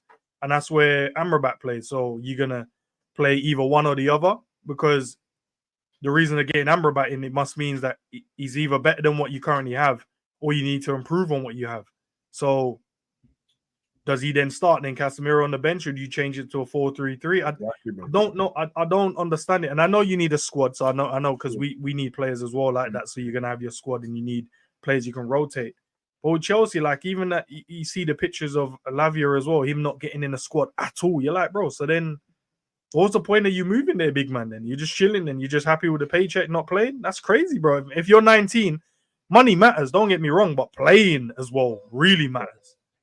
And if you're not playing, it means you don't get in your national squad. If that's your where you want to be in the future. But I don't see the identity for both these clubs, bro. And they're just spending money for money's sake, bro. Like, man that spent over $1 billion. Doing what, bro? I don't understand it. Bro, Casemiro's nearly spend that as well. Doing what? Exactly. Don't know. For someone as world class as Casemiro, bro, when he's bad, man.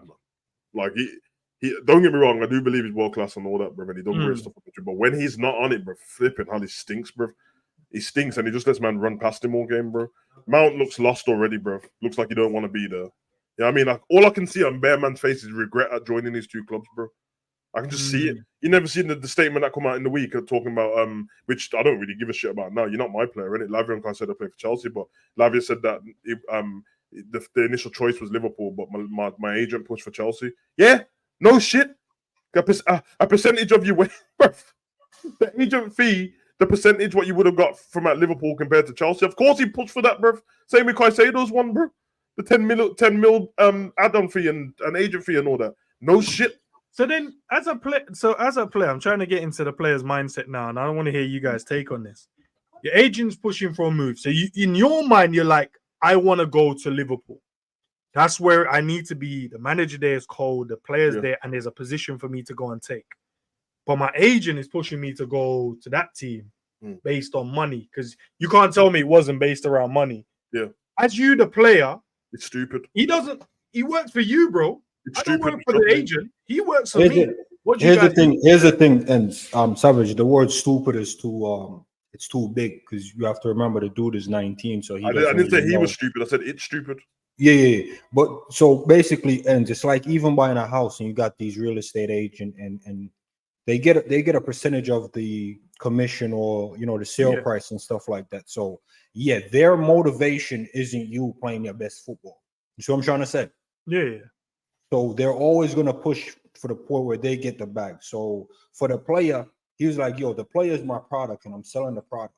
Okay, I'm selling this product to the highest bidder. Yeah, the product when it goes to Liverpool, bro. Liverpool only gonna give me $1,000, bro. If you go over there, Chelsea's gonna give me 10 G's, bro. I was like, I think you go to Chelsea still. So the agent is looking out for his family, and you know what I'm trying to say, get his break. That's what I think. Yeah, what I think the academy should do. I don't know if they do, because I keep saying it, and you man keep saying, there's stuff like that in there.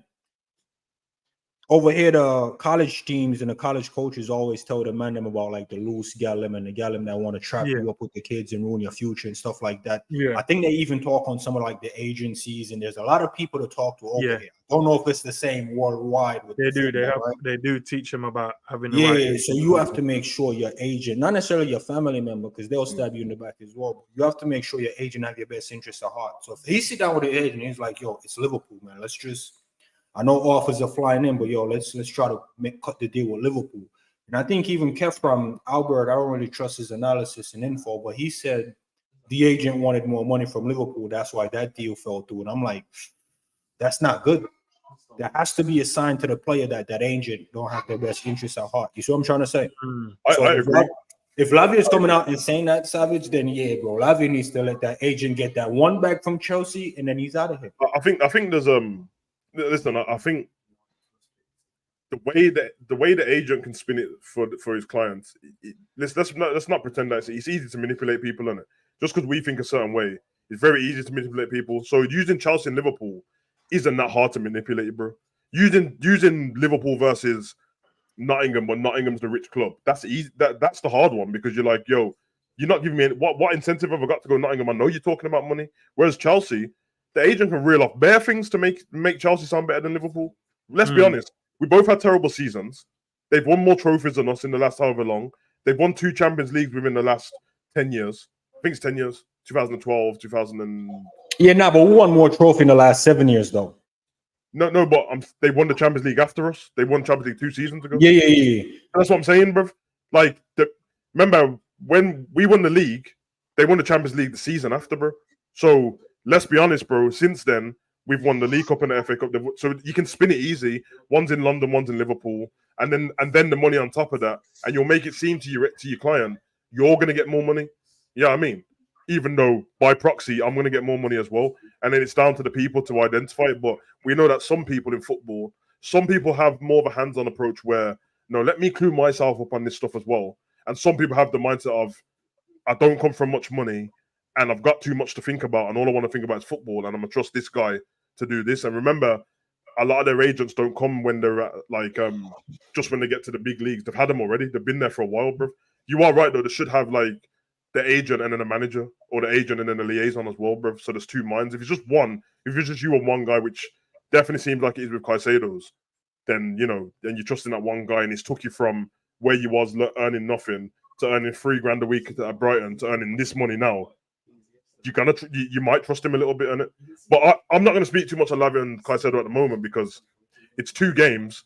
Lavia's not played at all. Caicedo's only played 2, and they've got flipping 8-year or 7-year contracts or whatever, bro. So it might work out good for them in the end. But I don't think Liverpool's dodged a bullet with those 2 players. I just think for them, if you want it, I don't think that's the best way to go, man. But hey, another club that came up, Spurs. They punched up Burnley 5-2.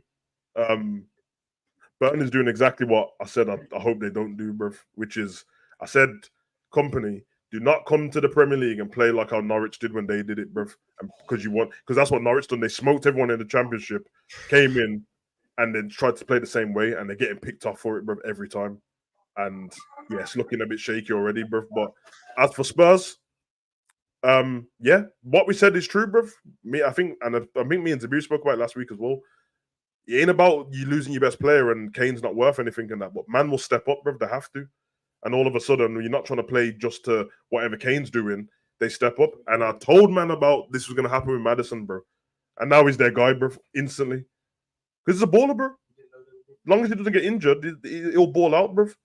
He's got an injury record as well, man. He'll get injured eventually as well. Yeah, that's what I said. He was rolled his ankle or do something dumb. Yeah, he did it earlier, but he recovered rapidly, didn't he? Rapid, bro. Rapid. But yes, another Son hat-trick. Scores quite. I think he's got a few hat-tricks for Tottenham, to be fair. He's on it, though. When Son's moving clinical, bro, he's on it, to be fair. He's a great footballer. So, don't know what you think about this. I don't know what you think about the way they play football. I like the way Ange plays football. I still think they got frailties in defence.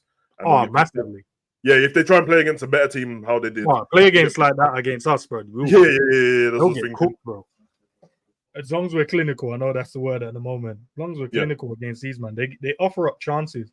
Because even with Burnley losing, I see them, man, they walk around the defense 2 times, bro. I'm like, oh, shit, so no one's really here. They leave themselves exposed in moments in the game. And if you can hit them at the right moments, bro, you can score easily a good couple of goals. You're right with a Maddison shout. He stepped up massively for them. It's the right club for him, right move. And that's what you're talking about. When your agents say this is the club and it's not just about the money, hey, listen, Caicedo and Lavia, take note, bro. You move to the right club, bro. You get the best out yourself, man. Madison's a confidence guy as well, isn't it? Yeah. Like and I remember saying to my son next to me, I hope he remembers this. When the season started, I said, give it 2 weeks, and Son and Maddison will be best friends doing celebrations together, bruv, and they're going to be enjoying it, bruv. And I swear, as soon as I saw it, I'm like, nah, bruv, I know what's going on here, man. These men been practicing celebration training and all sorts, bruv, because it's having fun, bro.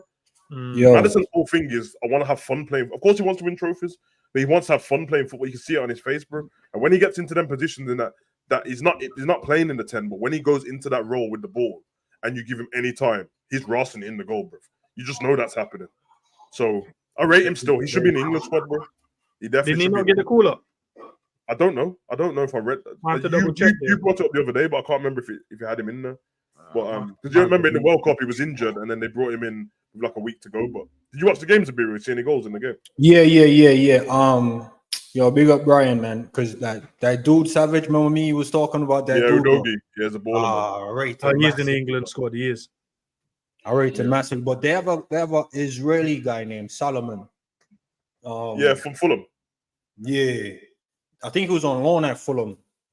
Yeah, he was. Yeah. He was. Yeah, and then Spurs bought him, or was he always a Spurs player? No, Spurs brought him. No, okay. Fulham got him, and then Spurs just bought him from Fulham. No, okay, bro, that guy's impressing me, man. I'm not gonna lie.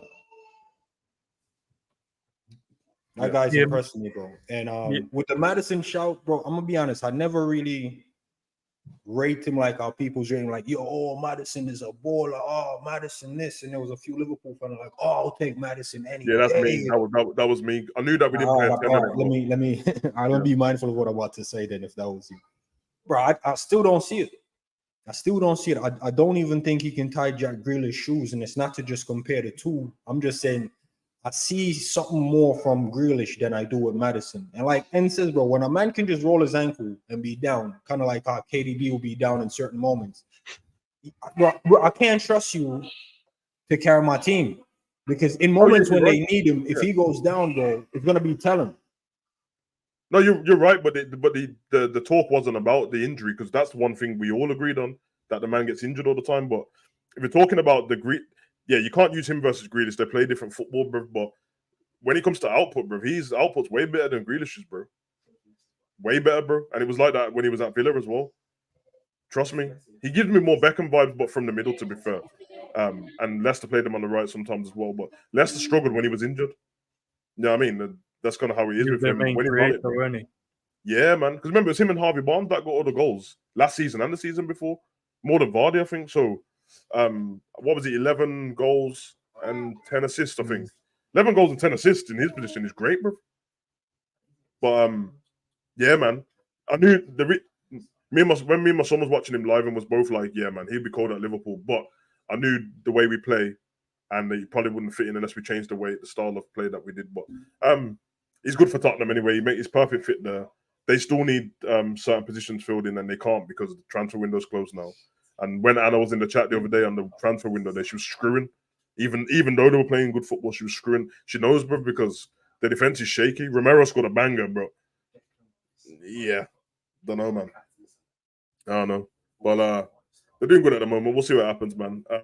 Liverpool, yeah, man. Liverpool 3, Aston Villa 0. Let's go. But listen, the fan base can't all of a sudden pretend that like they weren't talking about Newcastle and Villa being big hurdles now. So if you said that they were big hurdles and we brushed them both aside, one of them we didn't play the best football. Yesterday we played really good football. Then I don't understand why. You can say that we won't win the league, but I don't understand why we can't challenge for the league. Then I don't get it. What are you scared of, bro? Because Savage man said it took us. I don't know if it's true. Might have to go and look back. Did it take us 10 games to hit this amount of points last season? No, yeah, because we drew against Fulham first game, drew against Crystal Palace second game, lost to Man U, beat Bournemouth. Yeah, it's about right. Yeah, it's about right. So when man's saying we can go and win the league, bro, man said man was crazy in that, bro. I don't know, bro. We're 2 points behind the leaders at the moment at this stage. Playing Chelsea away, Newcastle away. Aston Villa, I know, man, most teams are gonna struggle against. I don't know, bro. Like we dominated the game from start to finish, bro. I really wanted Aston Villa to give us a test at the same time and win. But bro, like it was one of those things we was like, we know every cheat code you're gonna use. We know we've got your playbook, bro. So you can try whatever you want to try. Zabir even mentioned it. I'm sure he will, bro. Man said, didn't Bailey not come on the pitch, bro? And man came on and came off, bro. I don't know what happened. Bro, man brought him on to change the tactics and just brought him. It's not working. Robert went worried about Bailey at all. Brought man on the pitch to take him back off, bro. I couldn't believe it, bro. Listen, man, listen. You guys are doing the game. You guys are doing the game a big disservice. Bro, Diaby left the right wing because he couldn't. Bro, he left the wing, bro. He started there. I was like, oh, this Robert guy's long, bro. Savage, let me tell you how long the game was at 20 minutes in. 20 minutes in, and let me tell you how long it was. Man couldn't keep up with the intensity, fam. One of their players couldn't keep up with the intensity and went down. And the coach looked and said, "You're not the only one that can't keep up. Let me make 2 substitutions." Yeah. Bro, do you know how mad that is? 20 minutes in, one of your guys run out of steam, and you've already identified the next man that's about to be dropping. So you're like, let me just change both of you, man. Oh, no, wait. He didn't run out. Diogo Carlos got injured, didn't it? By what? Running with Liverpool, fam? No, don't. It's the same injury that he had already, isn't it? What's wrong with this nigga? No, let's not pretend, man. That didn't come from running, bro. Like, he just... that wasn't from running, bro. Hopefully he's okay, to be fair, because that's a bit of a shambles for him. Man. He had the whole season out last time. But... Nah, bro. The intensity got to man, fam. Nah, I get it, man. You can big us up in that, man, but let's not... Bro, you can't tell me my perception of the game, fam. You have your perception. I got my perception. Hey, exactly, bro. Let the man have his perception, bro. In my world, we ran him to the ground, fam. Where was he before he got off the pitch? On the ground. Running, fam. Zabir, we saying we had man them out there in the Sahara, bro, just running around. Bro, you see the guy that got sub with him as well. He was like this. Yeah, they were. All I know is, bro, I've never seen Ollie Watkins look so depressed in my life, bro. He looked someone like, take him out of Gomez's pocket and Matip's pocket. Yeah, you know the ones when you should have just called in sick, bro. That's what he was thinking. He was like, "Yo, I could have just been at work or doing something else, man. Like be online or something on Twitch, bro. I didn't need to be here today, bro. Would it have made a difference if he didn't play, Ollie Watkins?" Listen, man said Matip went home, emptied his pocket after the game, had the car keys in there, had his wallet in there, and then he was like, "Oh shit, Ollie, what are you doing here, bro? Shit, let me bring you home." Bro, man did all of that, bro, and then replaced him with Duran the shooter, bro, who only shoots and does nothing else, bro. Bro, that guy's not a footballer, bro. He's a gunman, isn't it? The leg man, bro. He got cloned, bro. This man got the ball twice and just shot for no reason. He said they cloned him. Wait, Bro, Duran. You talking about the Duran Yeah, guy? bro. Man came on, wanted to pepper off the net, bro. He's like that, bro. You might have me sitting on the bench. I'm gonna shoot, bro. Let the manager know. Put me on the pitch. I'm gonna get shots off, bro. That's what I'm here to do. I mean, Yeah, Yo, you know what's mad? The angle and the goalkeeper made no sense. bruv. I'm not a big fan of cutting it back or passing it back, but I was definitely a passing it back moment. Bro, he was not the first one was even bro. He was nowhere near the goal, but I don't know what he was doing. If you're a Villa player, bro, and bro, listen. There's two things that can be right in this, Senate. Villa were terrible. We were really good. no. We're not doing that. No, It two wasn't things can be terrible. right, bro. Villa were terrible, but we forced them. No. Because sometimes I feel like when we use those things and say the two things can be right, we take away the credit from Liverpool. We did not allow these men to even breathe in the game. What you said? No, bro. You said two things can be right. No, it's one thing, bro. Liverpool dominated, and that's it. What? So when we beat Man U 7-0, were Man U terrible or were we good? Well, we were just cold. Thank you, Ends. Take the stand, bro, because this man is gonna tell me the intensity of the game Villa could have kept up is just all man pulled. When we beat Man U 7-0, intensity. When we beat Man U 7-0, were Liverpool cold or were Man U shit? Liverpool, bro. Did you not see the blizzard that Gakpo rolled in with, fam? So Man U weren't shit as well. Shit. Nah, bro. They were terrible, bro. Nah, they weren't. Do you know before that game, Man U man had chess talking about, oh, we're not going to be leaving the stadium in 75th minute. What happened? How is what I'm saying? How is what I'm saying not exactly what you're saying? I just said Liverpool forced Villa into playing terrible, bro. They did because the first couple of minutes of the game. We didn't allow no. Because when we do the two-sided thing, it's not that they played. We did not allow them to play at all. Who's that? No, this ball belongs to us. This is our stadium. This is our ground. This is our fans. This is what we're gonna do. You're not gonna get the ball. You're not gonna do nothing. Savage, let me calibrate your perception. We all have Jamaican heritage. I'm not singling no one out. We all have Jamaican heritage. And we always say, if you can't take the heat in the kitchen, get out. Liverpool at Anfield, we're in the kitchen cooking. Villa comes in the kitchen, the heat was on. And they ran out the kitchen. Did we force them out the kitchen? Well, if we forced them out, if we did, then you agree with what I said. So no. You're saying we forced them. We didn't force them, fam. They couldn't take the heat, bro. We did. We did force them because, first of all, he shaped up a certain way because he saw how we played against Newcastle. It didn't work how they tried it. The RB and them man who was using the outlet weren't having it against Robbo. So Robbo forced the RB not to have a good game. Yeah?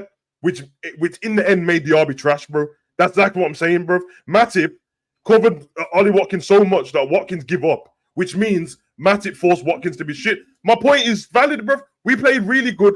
By the time the game ended, Villa played shit because we forced them to. That's a compliment to us. Do you know what it is though, Savage? You know when we put it in a certain way, it leaves room for people to go, they weren't that good, so that's why Liverpool won the game. I don't like that, bro. Like we won because we was too cold, we was too good. But when we leave the room, we just leave that little room, you know, man. We're like, Newcastle weren't that great. That's why Aston Villa weren't that great. So there's always room. If you know the man them that are Liverpool fans but want Liverpool to lose, just so their agenda can land. When we say these things, we leave the room for these men to have a say. When we we were too good. There's no room now. What are you going to tell me? I agree on that. But based on the team that we're playing against Villa and based on their last couple of games, bro, the 5-0 they had, the 3-0 they had, and whoever they punched up the week before, that's why I'm saying we forced them into that because Villa coming into this run form, bro. So all of it, your form's done. You didn't kick off and then your form's terrible, bro. We made you do that, bro. By the time the game finished, all I saw was Thingy actually had a decent game, to be fair. Douglas Luiz. And everyone else couldn't have the game, bro. Still. He was the only guy. I forgot he was playing. Apart from the over-the-top ball, he played. That was the only thing. Because the best thing he did in the game was him trying to do something in the six defensively. Otherwise, from that, no one could do it. They couldn't hang with us, bro. Kamara, I don't know where he was. We know why, because Szoboszlai was just destroying man in that position, bro. And McAllister and Curtis. The press was serious, bro. The goals. Szoboszlai's goal, again, bro, he hit it that clean, bro, that the assumption when I first saw it was that had to take a deflection to go in the corner like that. It didn't. Then obviously the Matty Cash own goal is quite funny to me, bro, because he scored 2 goals last week, innit? So, but Darwin forced him into that as well. So a couple of men said Darwin should have scored. I don't think he should have scored. I think he could have. from that position. I thought it was a decent shot. To be That's what I'm saying. You know, when we leave the things, this is what I'm saying. The interpretation. If you know the man them with the agenda, bro, when we leave it open, this is what will happen. Oh, he should have scored. He's not that. Bro, yeah, I think there's certain times when a striker should score. I think the other one he should have scored, even though you made that. You did tell me after that Martinez got a fingertip to it when he went to header it, but I still think he should have scored because it was open. But the other ones, now I don't.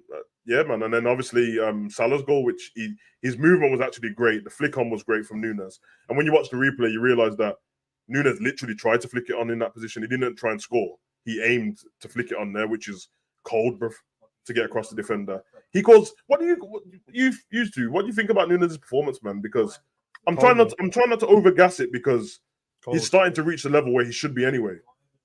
But he was running, man, tireless. Like when you're just talking about Zabir was talking about the intensity, bro, he kind of set the pace for that, to be honest. Nunes, they couldn't deal with it. I've seen him running for stuff that no one should get to, bro. And he was forcing man to kick the ball out for throw-ins and that. Yeah, no. So let me know what you used to think. Even there was one moment as well. There was a ball on from Matip. You know, he was saying Matip should be more confident when he does carry it. Carried it through, and then Darwin did a mad spin, and I'm like, bro, play him through. He's in. Didn't play him in. I'm like, right. And then he did it again when Trent was on the ball. Trent didn't give. He did it again when Sabaz. I'm like, as a defender, bro, you must be like allowed it, bro. Just chill out, man. Just stand in front of me. Let me, you know what I mean? Yeah. This man just continuously runs, bro. There was one he ran down the left-hand channel, long ball, switch from Trent, got on the end of it. They had to play it out. There was another one down the side. He ran down the right-hand side. And then everything they tried to play over the top, bro. Even the one you said it as well in the play rating, Savage. When they played Mo through, but Mo was offside, so Mo stopped. And then Gakpo, you know. Nunes just ran through onto it, bro, and caught the ball. I'm like, so my man had at least 10 yards on him, bro, and he still got past him. And then that's when my man went to the floor and then got a foul, bro, some dickhead foul. When I was like, Mo controls this, Mo's in one-on-one. And I'm like, so you just gave man some soft foul for nothing, bro. Honestly, man, he was strong. His link-up play was there. His movement was there. The only thing missing from his performance was a goal. Do you still think that I know Zabir's got to go in a minute, so answer this first. Do you think based on how Nunes plays, and this is how I initially thought he was going to come to the squad. Remember, if everyone remembers me talking about this, when I said Klopp initially was going to play a certain way, but because Salah couldn't adapt as a wing, like a proper winger, we revert back to type because Salah scores all the goals in it. If you get Nunes playing as number 9, but solely number 9, less interaction with the rest of the game, kind of like what Haaland does, and only has to focus on getting the goals. You reckon he'll score way more goals, bro?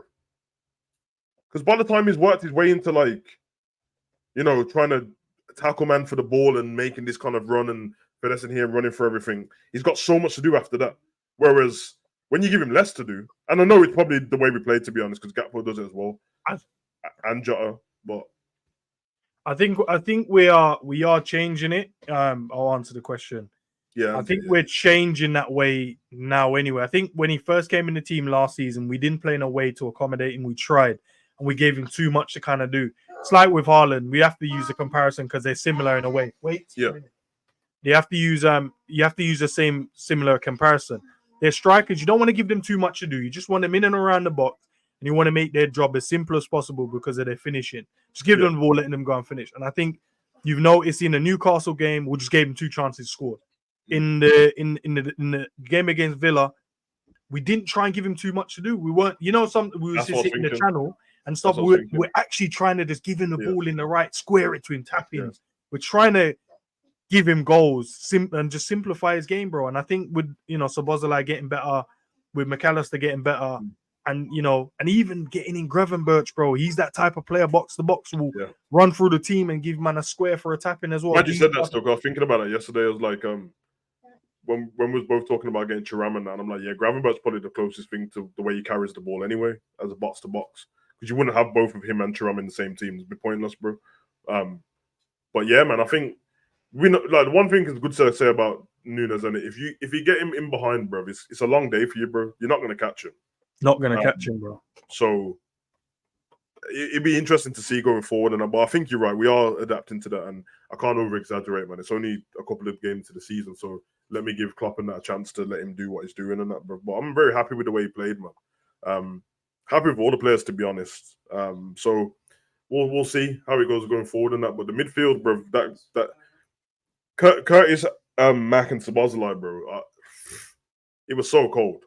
It was so cold. And Curtis was doing his thing. Mac was the one who played in the 6.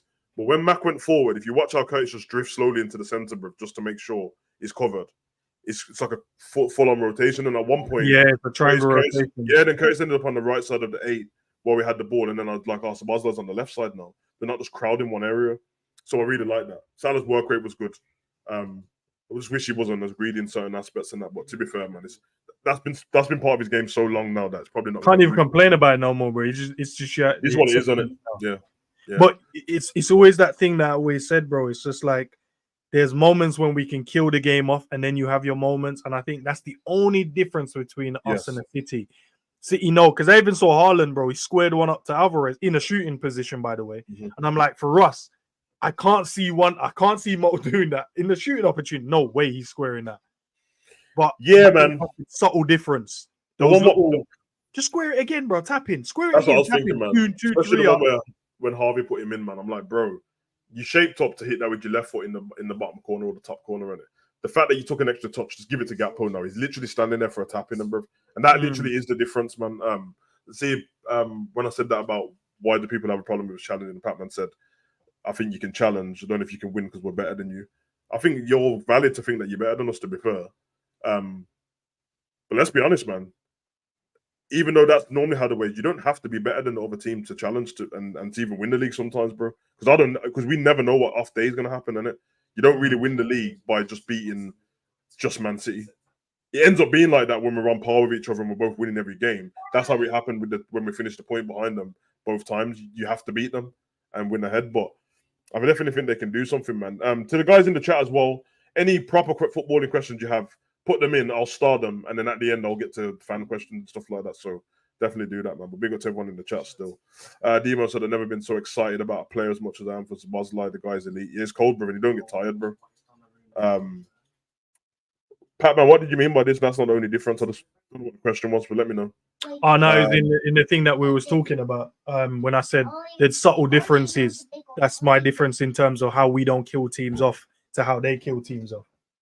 Oh, I agree. It's easy to go off. To be fair, Pat, if you're gonna go off last season Liverpool versus your Man City, then you're right. But but if you go off Liverpool on form and Man City on form, that is the difference, bro. You kill teams off more than we do, bro. You'll win a game 3. We'll win a game like 3-2 if we have to. You'll win a game 5-1. That is a massive difference. But in the end, bro, like unless it's gonna go down to goal difference, the only thing that matters is who you win against, man. And looking on how it goes at the moment, I don't know, man. I'm interested, bro. Like I'm just seeing. All I know is we're getting progressively better, and it's early in the season, so we'll see what happens. But yeah, be dope, man. Let me save these. Big up, Anna. I do think you've got to be better to win 38 games in cup competition, but you're playing a lot better than I thought you would. Yeah, of course, bro. 38 games is the main thing, and the main thing for us is we need to get back to beating the teams that on paper we should be beating, bro. Then we'll take care of the top 6 and all that after. Because to be fair, Liverpool's record against what the so-called top 6 is normally pretty good. In fact, we normally have the better record than everyone against. You know what I don't like about that statement? The way that was put is as if we're like a Tottenham, for instance, bro. It's only last season why we didn't compete. What I said? No, based on what Patman said. Sorry, not you. I should have made that clear. Yeah. Oh yeah, we need to be better from a 38 games. Nah, it's only last season. Like, is everyone forgetting the seasons before that? That's true, man. So we know how to compete in a 38 game season. It's just that it's the subtle differences now we need to make sure we put right. Yeah. Last season we were just trash through the whole team. Defense, the only one was the goalkeeper. I think we need to get back to like how we play football.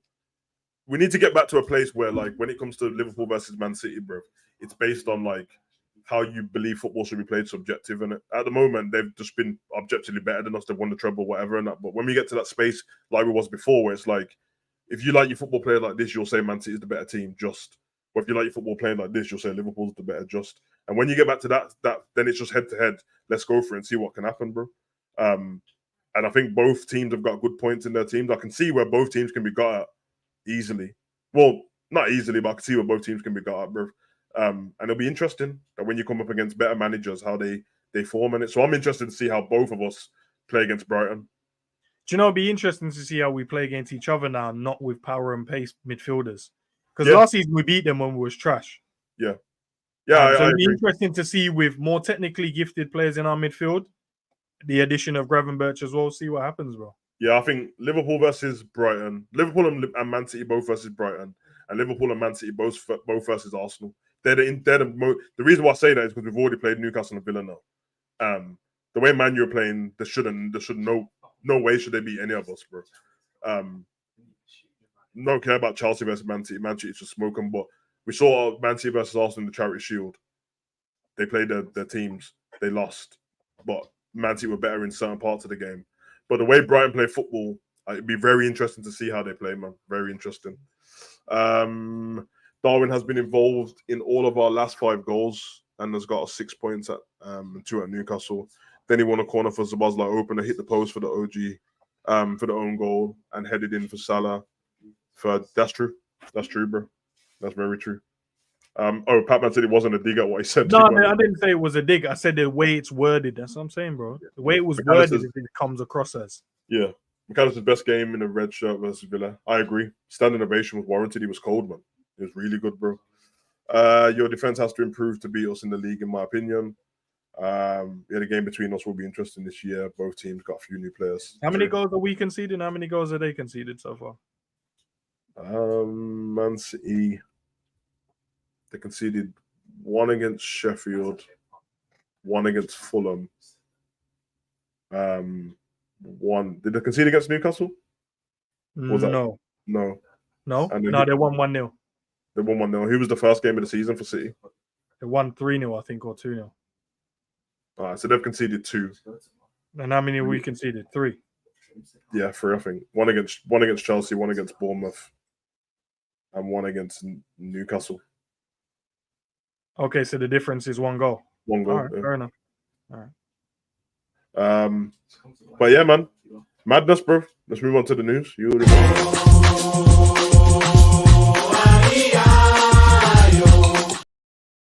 Yeah, man. Sports news around the world and that you already know the vibes, man. Chris Eubank Jr. defeats Liam Smith in a revenge rematch. 10th round TKO. Disappointing from Liam Smith in this match, man. Can't even lie, bro. Did the watch along. Expected way more from him based on experience of what I've seen him do before. It's not that I rate him as the best fighter in the world, but I do expect him to do more. He was terrible. If anyone wants more watch along, they know that I'm not making excuses for him because I knew Eubank would win anyway. I picked him to win. I actually picked him to win in the 9th, not the 10th. But I said early in the fight, bro, something's wrong with my man's ankles, bro. I could see it a mile off, bro. Like, he wasn't standing properly. And when I saw the replay, he rolled both ankles at separate times, which anyone who's done any boxing knows footwork, it's a myth then. But he still didn't let his hands go enough, bro. And Eubank had a fun time, bro. Like, it was very easy for him. Didn't look tired at the end. So, yeah, that was the kind of it with him. Sancho, this is interesting. Jadon Sancho's response to Ten Hag. Do you see this, bro? Yeah, I read it still. Yeah, so I'll get the let me get up what Sancho said if I've got it here, man. Interesting that he actually said something back, to be honest, bro. But I think Ten Hag basically made a claim to Sancho in training, and that the reason why he was left out was based on how he's been training. Man said lies. Yeah, Sancho said, listen, man, don't believe what you heard, bro. You know what I mean? It ain't that, bro. There we go. Let me get it. Also, did you not see the thingy, the thing backstage with Roy Keane and Micah Richards against the Arsenal fans?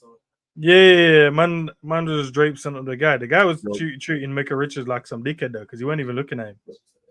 Bro, the way Micah Richards picked man up by his collar and that, bro, I said, "Fuck it, now, bro. This is a long day for you. If there's no cameras, it's a long day for you. Micah Richards is gonna punch you up, bro." But yeah, when asked why Sancho wasn't even in the squad, Ten Hag said Jadon on his performance in training is why he wasn't selected. You have to reach a level at Manchester United every day, and we make choices in that on the front line. For this game, he was not selected. Then Sancho hit back saying, "Please don't believe everything you read. I will not allow people saying these things that are completely untrue. I've conducted myself in training very well this week. I believe there are no other reasons for this matter that I won't go into. I have been a scapegoat for a long time, which isn't fair." All I want to do is play football with a smile on my face and contribute to my team. I respect all the decisions made by the coaching staff. I play with fantastic players and I'm grateful to do so which week in, week out. And I will challenge for my place. I will continue to fight for the badge no matter what. That was how he finished it, bro. They're basically saying, like, Ten Hag, just tell man that you wanted to leave man out, and don't tell me that it's because of my training, because I was on smoke still. Now, my views on this is, I rate Sancho. I rated him when he was at City. I rated him at Dortmund. I thought he should have come to Liverpool because I could have just saw what he could have done in our squad. And judging how Salah's not done, but he's coming towards the end. Even if he doesn't leave, he's still coming towards the end. It's not at the thingy. I was like, Sancho's replacement-wise, the way he's playing at Dortmund would have been perfect. Now, if I take it away from the fact that, like, Sancho, I don't believe that players should be talking out against their manager, bro. Especially this early in the season, and especially when you probably want to get back into that squad as well. But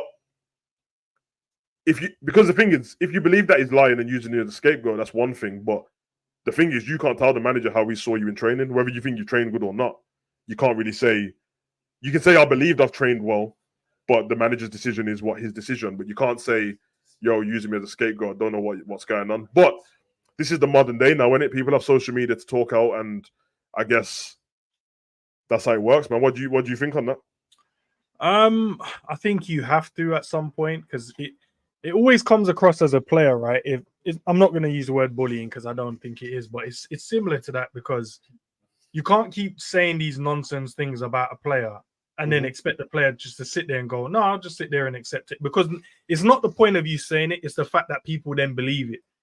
So the fan base will be like, oh, CJ, we knew it. It's a contract he's on. That's why he doesn't want to train properly. That's why he's not getting picked. So Jadon's going, so I'm going to sit here, because obviously I've got social media. What is he, like 2021? So he's going to sit there and go, I can't just sit here and watch these man talk shit about me, bro. I'm working hard in training. I cooked up man today in training. Shooting was on point. My defensive side, I was in the tactical session, learned so much shit. Great session. He even patted me on the back and said I played cold today. And then I don't get picked. And then the media asks, why is Jadon Sancho? Oh, he didn't train. You know, it's about training, did it? So obviously, as a player, you're going to sit there going, bro, am I some dickhead, bro? Like, can't tell me in training I played well. You know I had, because you know when you have a great training session. Yeah, of course. Yeah, of course. Do you know how you know when as a player you have a great training session? You take the boots off on the pitch, you carry it, walk there off with the socks, maybe put your sliders on if they're local, and you walk off and you just nod in there like, yeah, had a cold session today, you know, holding the boots. That's when you, as a player, bro, you know how cold it is. And he probably had so many of them, and I don't know, man, you can't just take abuse from your manager, bro. Like, don't you think, though, sell him, bro? Don't you think it? Well, the problem is Ten Hag didn't buy him, innit? Yeah, so then sell him. If he's not your guy, sell him, bro. Do you not? Okay. Liverpool might have 200 million soon. One thing I'll say is forget that Sancho for a second. Then, do you think that it still shows a sign of immaturity, though, that it's your football manager? So instead of, and okay, I guess I'm speculating on this point, but I don't know, because instead of going to speak to the manager, separately, you've gone on Instagram and said something, because he said that straight after the interview, which means that it looks like you've said it as a spare of a moment thing. You haven't gone, he said this earlier on, and then today, like, you've literally done it pretty much straight away, and it doesn't look good for the rest of your club. Already looks like they're in a mess, bro. So when you do that now, it's like, what it does is Sancho hasn't built up enough equity in being a Man U player where the fans will jump on his side, bro. Because at the moment they'll be on Ten Hag's side, innit? If it was Rashford, then it's completely different. He shouldn't do it, but if it was Rashford who said that, the fans would be like, "Oh, what's going on here, man? This Ten Hag guy, what's going on?" Because remember, the praise for Ten Hag before was Ten Hag, after all Sancho went through, he sent him away. I think he sent him to Holland, innit? And paid, and the player went, actually. Huh? The player was the one who went. I don't know, man. The reports said that he was going. Yeah. Of course, you're gonna take fucking. But he said it. Manager always. Yeah, they always. But the reason why, man, go, yeah, it was me. Still, bro, the reason why it looks like it was true because he sent him to Holland, bro. That's why it looked like it was true, because I'm like, you sent him to your country, bro, to go and do whatever out there, bro. So all I'm saying is to do something, and then he the perception looks like. Well, can you imagine what the perception looks like now for Sancho? It looks like you said, like, mentally you weren't cutting it, so the manager gave you time. He praised him as well for it, Sancho. He gave me time to go out and do this and that. He's been great with me and all this business. Now, man, and I'm not going to get Sancho. I don't care, bro. I'm not a Man U player. our Man U fan, and as a football fan, I like Sancho, but I don't know. I can't tell you which one's right or wrong. But the perception looks like now that this guy helped you out when you come in the club because you're struggling mentally, and that gets in the club, and all he wants you to do is work harder in training to get into the team. And you've come out and said something on social media. You probably get fined for it. No, you know what it is? I get what you're saying, Savage, but one thing is one thing. Respect is earned. It's not given. So if I'm Sancho, I'm like, bro, maybe he hasn't given me enough, you know, in terms of respect, where I should just be like, I'll just keep my mouth shut and I'll just humble with this one. That's true. And Sancho, as a player, obviously the big money move comes to United thinking, oh, bro, I'm going to be one of Man United's guys. Did he get the number 7 shirt? I'm sure he did in the end. Yeah. Yeah. So if he's got it, if he's not, he's come to Man United with big expectations, you know, on his shoulders. He's thinking, all right, cool, let me go here. Cook didn't work out in the first season. New manager comes in, you're like, all right, cool, let me go away, work on myself, come back better because mentally I'm not in the right frame of mind. All the abuse online you have to deal with on a day-to-day. So he's gone away, worked on what he's working on, come back. Look good, man. He had a smile on his face. I see him cooking up some good, you know, some good opportunities and scoring some good goals. And then all of a sudden you're not in the team again. So it can't be you not doing what you're meant to do in training, because obviously he is. And he wouldn't have said nothing about it if it was the case. He would have just kept his mouth shut and gone, do you know what? Yeah. Cool. And what I don't like is I feel like you should be able to say shit, man. I don't like this whole thing. We need to treat football as this prestigious sport where no one can say nothing. We can't celebrate if I came from the opposing team. Yeah. I can't, you know what I mean, run over and throw back the abuse I was getting from the away fans, or I'm going to get fined. I can't tell the referee to shut the fuck up because I might get fined by the... No, shut the fuck up, man. You're chatting shit, bro. Like, you're allowed to talk to me in any way on the pitch, but I can't. That doesn't make double standards, man. And then I think if your manager's chatting shit, tell him he's chatting shit, bro. Like... Yeah, but that's my point. Tell him Tell him. Yeah, listen, Savage, your manager is not the one who pays your wages, bro. So it's not like an average day and age here where he controls your playing time, which is fine. Agreed. But he doesn't control you getting paid. I get paid regardless if I step foot on the pitch or not. If you could do that in work, right? It's just in an average day today. And you go to the man, shut the fuck up, bro. And he goes, oh, well, you won't work today then. Cool. I'm still going to get paid, bro. Are you going to care? No. You won't care, bro. It's just in football now. Apparently, you can't say that. But the manager, bro, if he's a dickhead, he's a dickhead. I can help your team win. Why I'm struggling is because he's not on the way out of Manchester United, and I would like him to be. I just think that like him himself has been shit at Man United, bro, and this has been his own fault. He's been shit. Like even when he's at game time, he's sucks, bro. I still have to look at the other side of it as well, though, Savage. He sucked with a shit team as well. You know, like how we was cooking Darwin. Darwin didn't play well in the season. Yeah, he played all right in a shit team, bro. Now and Man United are still a shit team. Nah, bro. They're shit. They still finished third though. And he was based on the drop off of us guys. Come on, bro. We was we can't. We can't do that though. We can't because then you're doing what we said earlier. I tried to throw it in. Sorry. He's been shit, bro. Because if I ask you Sancho's best moments, one of them is going to say he sat Milner down. That was okay. And what else has he done, bro? Oh, calm down, bro. Why do you have to? But it's been a couple. He's not been good, bro. Like, so my point is, he ain't even done anything to warrant. You not scored that banger against Arsenal as well. All right, there's 2 things he's done right in 2 years. Jesus, like Christ. What he doesn't. It's hard for me, innit? Because obviously there's no hierarchy in that and all that. But I'm just saying, bro, like he hasn't done anything enough to be even talking shit, bro. Like, go and talk to the manager yourself, innit? Because you just like do something in it. Like if it's what you're saying is correct, but it works both ways. Because what you're saying is you should have gone and talked to the manager. No problem. That's a professional thing to do.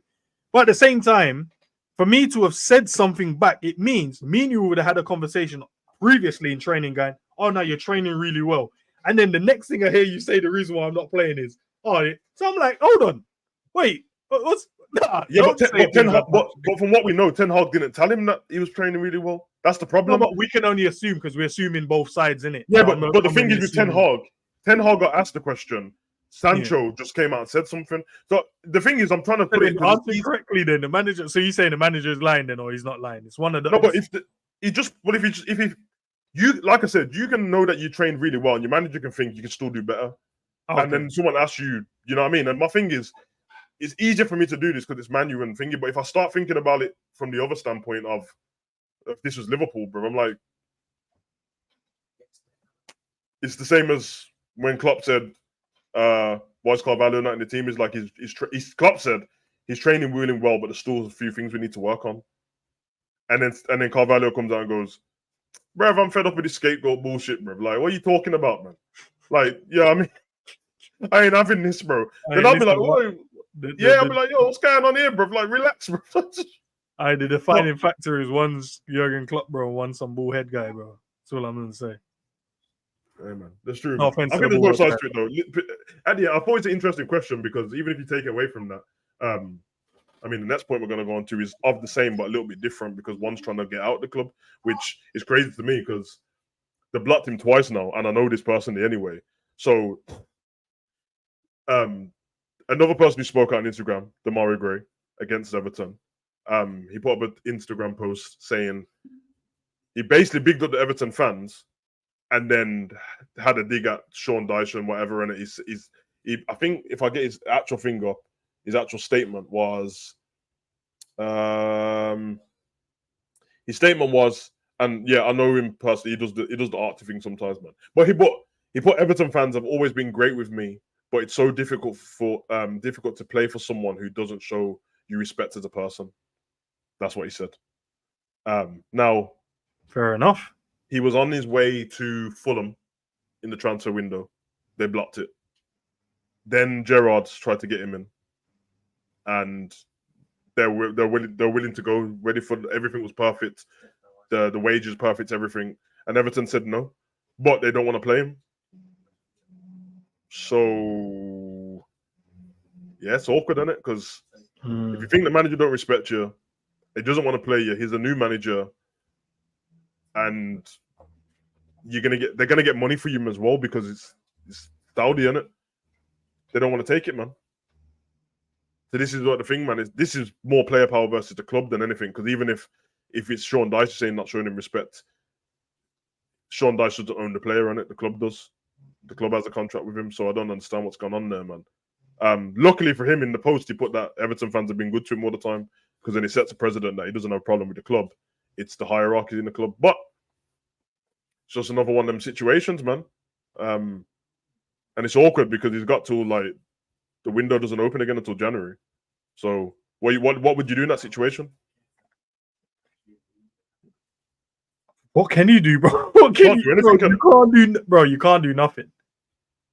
There's nothing as a player. Maybe make better decisions, but you can't even say make better decisions. You have to hold. You're just gonna have to hold bench. Just hold it, bro. You might have to just tear it up in training or chop someone up. Do something to get yourself out the club if man ain't gonna play you, bro. That's all I'm gonna say. Because if you're not gonna get no game time, you can't show what you're about.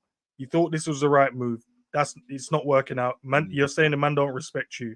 Cool, fair enough. How long is the contract for? He's on a 3-year. He's got two. I think he's got 2 years left of his contract, or a year and a half.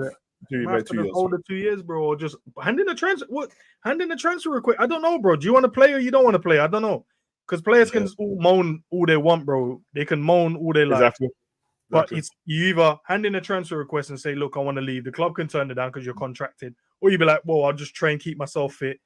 And then, if I get given the opportunity, if not, I'll get paid by the club, bro. What can you do, bro? Like, it's one of the two, bro. Hand in a transfer request or sit and shut up. Yeah. And just work hard until you get your opportunity. You only have two options, man. Yeah, because for me, from just based on what I see with Everton and they're shit and they're still not using him. And they're playing people ahead of Dwight McNeil already, bro. So if they're playing people ahead of Dwight McNeil, then he's the one who comes under the sub. That means you're not even in the same position. And the thing is, like, bias aside on that, they can't pretend that when they stayed up, he wasn't the main reason, bro. It was him and Richarlison, bro. That's it. Because the one who dresses as a handbag every week, he was injured for most of the season. And then the second season when they stayed up, it was him again. And then the handbag came back and scored 1 goal. And there's like, oh, Calvert-Lewin's kept us up, bro. Weird situation, man. In other news, I remember we spoke about this. It confused the hell out of me based on his statement that he put out, which confusing the hell out of me. Mason Greenwood signs for Getafe, bro.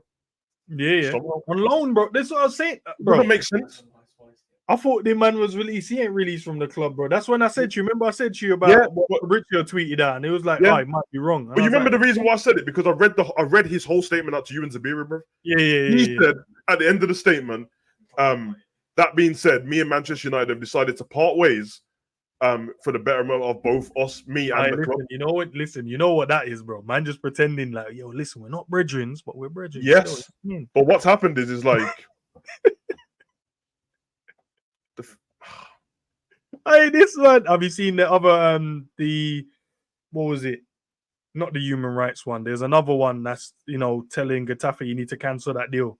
Yep. I can't remember what they do, man. It must be something to do with like women rights or something. It's the domestic abuse charity, I think. Yeah, that's the one. Thank you very much, bro. Yeah, they were saying to Getafe, you need to cancel that shit ASAP, bro.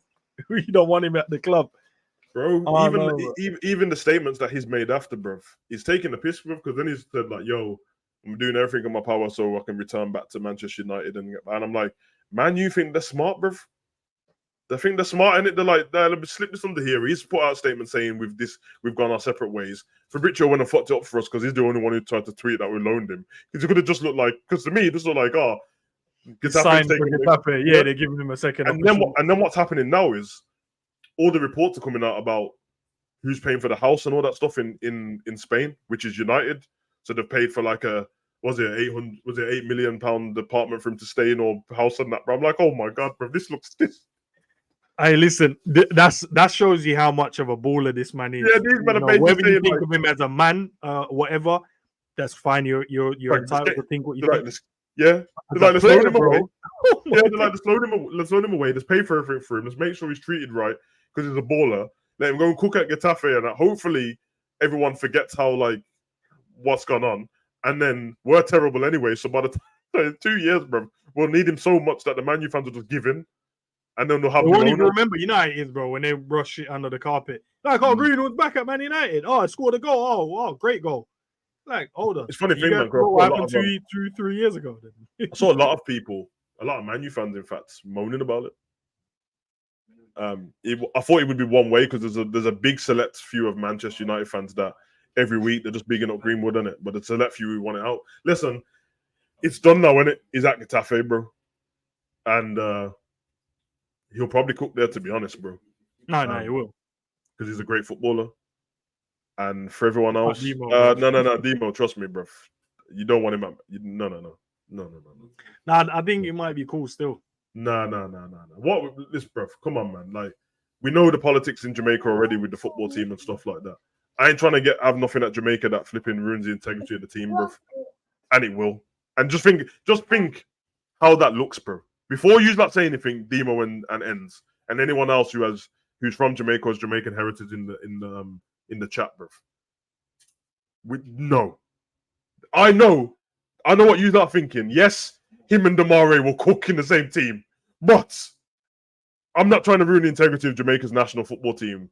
Man talking about domestic violence and that, and then we got him up front, and then all of a sudden you're gonna have man talking about, see, this is what I'm saying, bruv. Yardies endorse anything? Nah, bruv. Allow it, bruv. You know what I mean? Allow it, bruv. This is not. Yardies in for one. Yeah, let's not pretend that. Look, bruv. Listen, Greenwood didn't know he was Jamaican until he punched up that. What Nemo said, bro. They've contacted him already, bro. I know, but he didn't know he was Jamaican until he punched up that girl, bro. He didn't know. Oh, whoa, where are we going with this? He didn't know, bro. He didn't know. No. Where are we going with this, bro? What part of Greenwood has ever mentioned anything about Jamaica? Ever, bro? Well, he didn't have to, bro. We understood. He's never tasted planting, bro. No, he has, bro. Behave. He hasn't, bro. Yeah, behave. He has. Nah, but we already know, bro. It's gonna be watching. Go, someone Google it. Tell me it's gonna be his great granddad or someone who's Jamaican, bro. Or his granddad that he never met. Well, he's not gonna play. Like Demo said, he's not gonna be playing for England. So you man heard how Greenwood speaks in it. That's not the actions of a Jamaican man, bro. The way he speaks, bro. He's a weird guy, bro. Forget that. Forget all of the punching up his missus and all that, doing the Ike Turner thing, bro. Well, listen to the way he speaks, bro. We don't know if that's true because there's no video evidence of him actually doing that. Listen, we know what channel run, bro. I've had enough, bro. Yeah. No, you've heard is a voice note. Nah, sue me on it, bro. That's what you heard is a voice note. He kicked her up a few times, bro. For sure, man. Nah, he did, man. Now I've decided now, bro. I'm sure, and I'll say this as well, innit? You're not I'm sure. pretty sure she thumped him up in the mouth a few times too, but he definitely kicked her up, bro. Them bruises look like she had been 3D'd, RKO'd, rock bottom, and pedigreed, bro. And she had the Cody Rhodes bottom mouth on that. Have you seen Obsessions with Beyonce, the film? It's trash, bro. Idris Elba. Okay, cool. I told you about Idris movies, bro. What happened with that woman when she got? I told you about Idris the movies, bro. I told you. Yeah. Well, okay, but you saw in that film what happened when the other lady got obsessed, right? What was she doing? Throwing herself against the wall, doing Hey, I know, innit? Just saying, bro. Without video evidence, bro, we can only speculate, man. Nah, bro.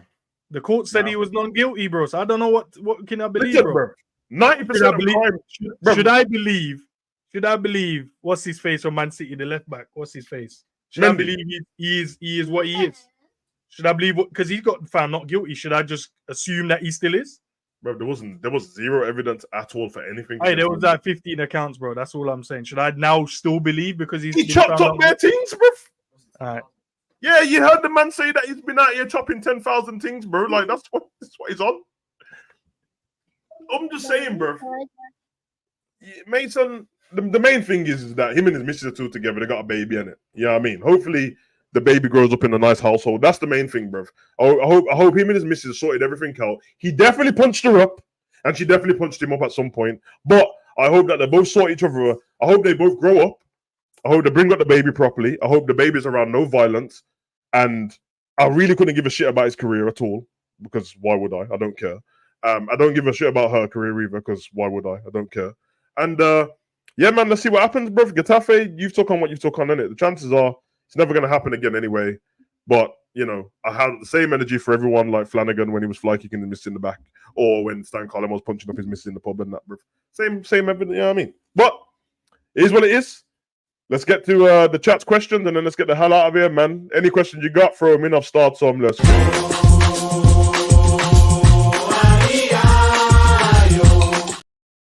Yes, sir. Yes, sir. I'm going to go some statements on my questions, but we'll get them all anyway, man. You lot done it. Question for Savage and ends. Will Eric Seven Hard get sacked if United get knocked out of the Champions League and if they don't make top 5 this season? Yes. No. I only believe so because I don't think they'll have the same owners next season. So that's why. But anyway. They've kind of done this thing where they've, sacked managers off after a while. Yeah. He had one season, won a trophy, second season now. So it's about I think maybe in the third season, it's too early for him. I think they see something he's doing because they wouldn't keep giving him money to get players. Yeah. So the weird thing is the better managers are fading out now, and it rather getting older when there's a new fight. I wouldn't be surprised if Graham Potter's their next manager still. But anyway, do you think Potter will get sacked this season? No. Yes. Still too early. I don't think it'll be now, but I think he will. This is not Abramovich though, bro. This is a different manager, man. Yeah, no, and he's sacked too. Abramovich would have sacked him after losing yesterday. Bro, Bodie shot too. She'll have to win the Champions League, bro. Yeah, but that's because he wanted to get his own guy in, though, innit? Remember, he came in and that was the manager there. Yeah, but I'm just saying, he sacked the man after. So I said the same thing. I was like, it's not Abramovich, should be fine. He sacked 2 managers already. No, he sacked what? Hold on a minute. He sacked Tuchel. He sacked Potter, and he sacked Lampard, brother. And he's only been there a year and a half. No, he didn't sack Lampard. Lampard came in to steady the ship for a bit until they got the manager they wanted in, bro. Big man, he sacked Lampard. Nah, man, I know that's what was written in the papers, bro. But that's Okay, I'm gonna ask my correspondent, son. Oh, so you should ask the guy that you created, and he's gonna disagree. All right. Yeah, but he's light skinned, bro. So you got something. Oh, thanks. Oh, nice. All right. Great question. By the way. Let me go to my constituent and then ask them the question. You mean probably no? There you go. He did. You're on about the second time. Remember, Lampard's been sacked from Chelsea twice. No, bro. But when they brought him in, they had another man. Remember, he only came in as like a caretaker guy for this. No, bro. You're talking about the last time when he just left. Oh, the other time they did. This time he didn't hire him as the manager. Nah, big man. They needed someone steady. They sacked Potter. Cool. No problem.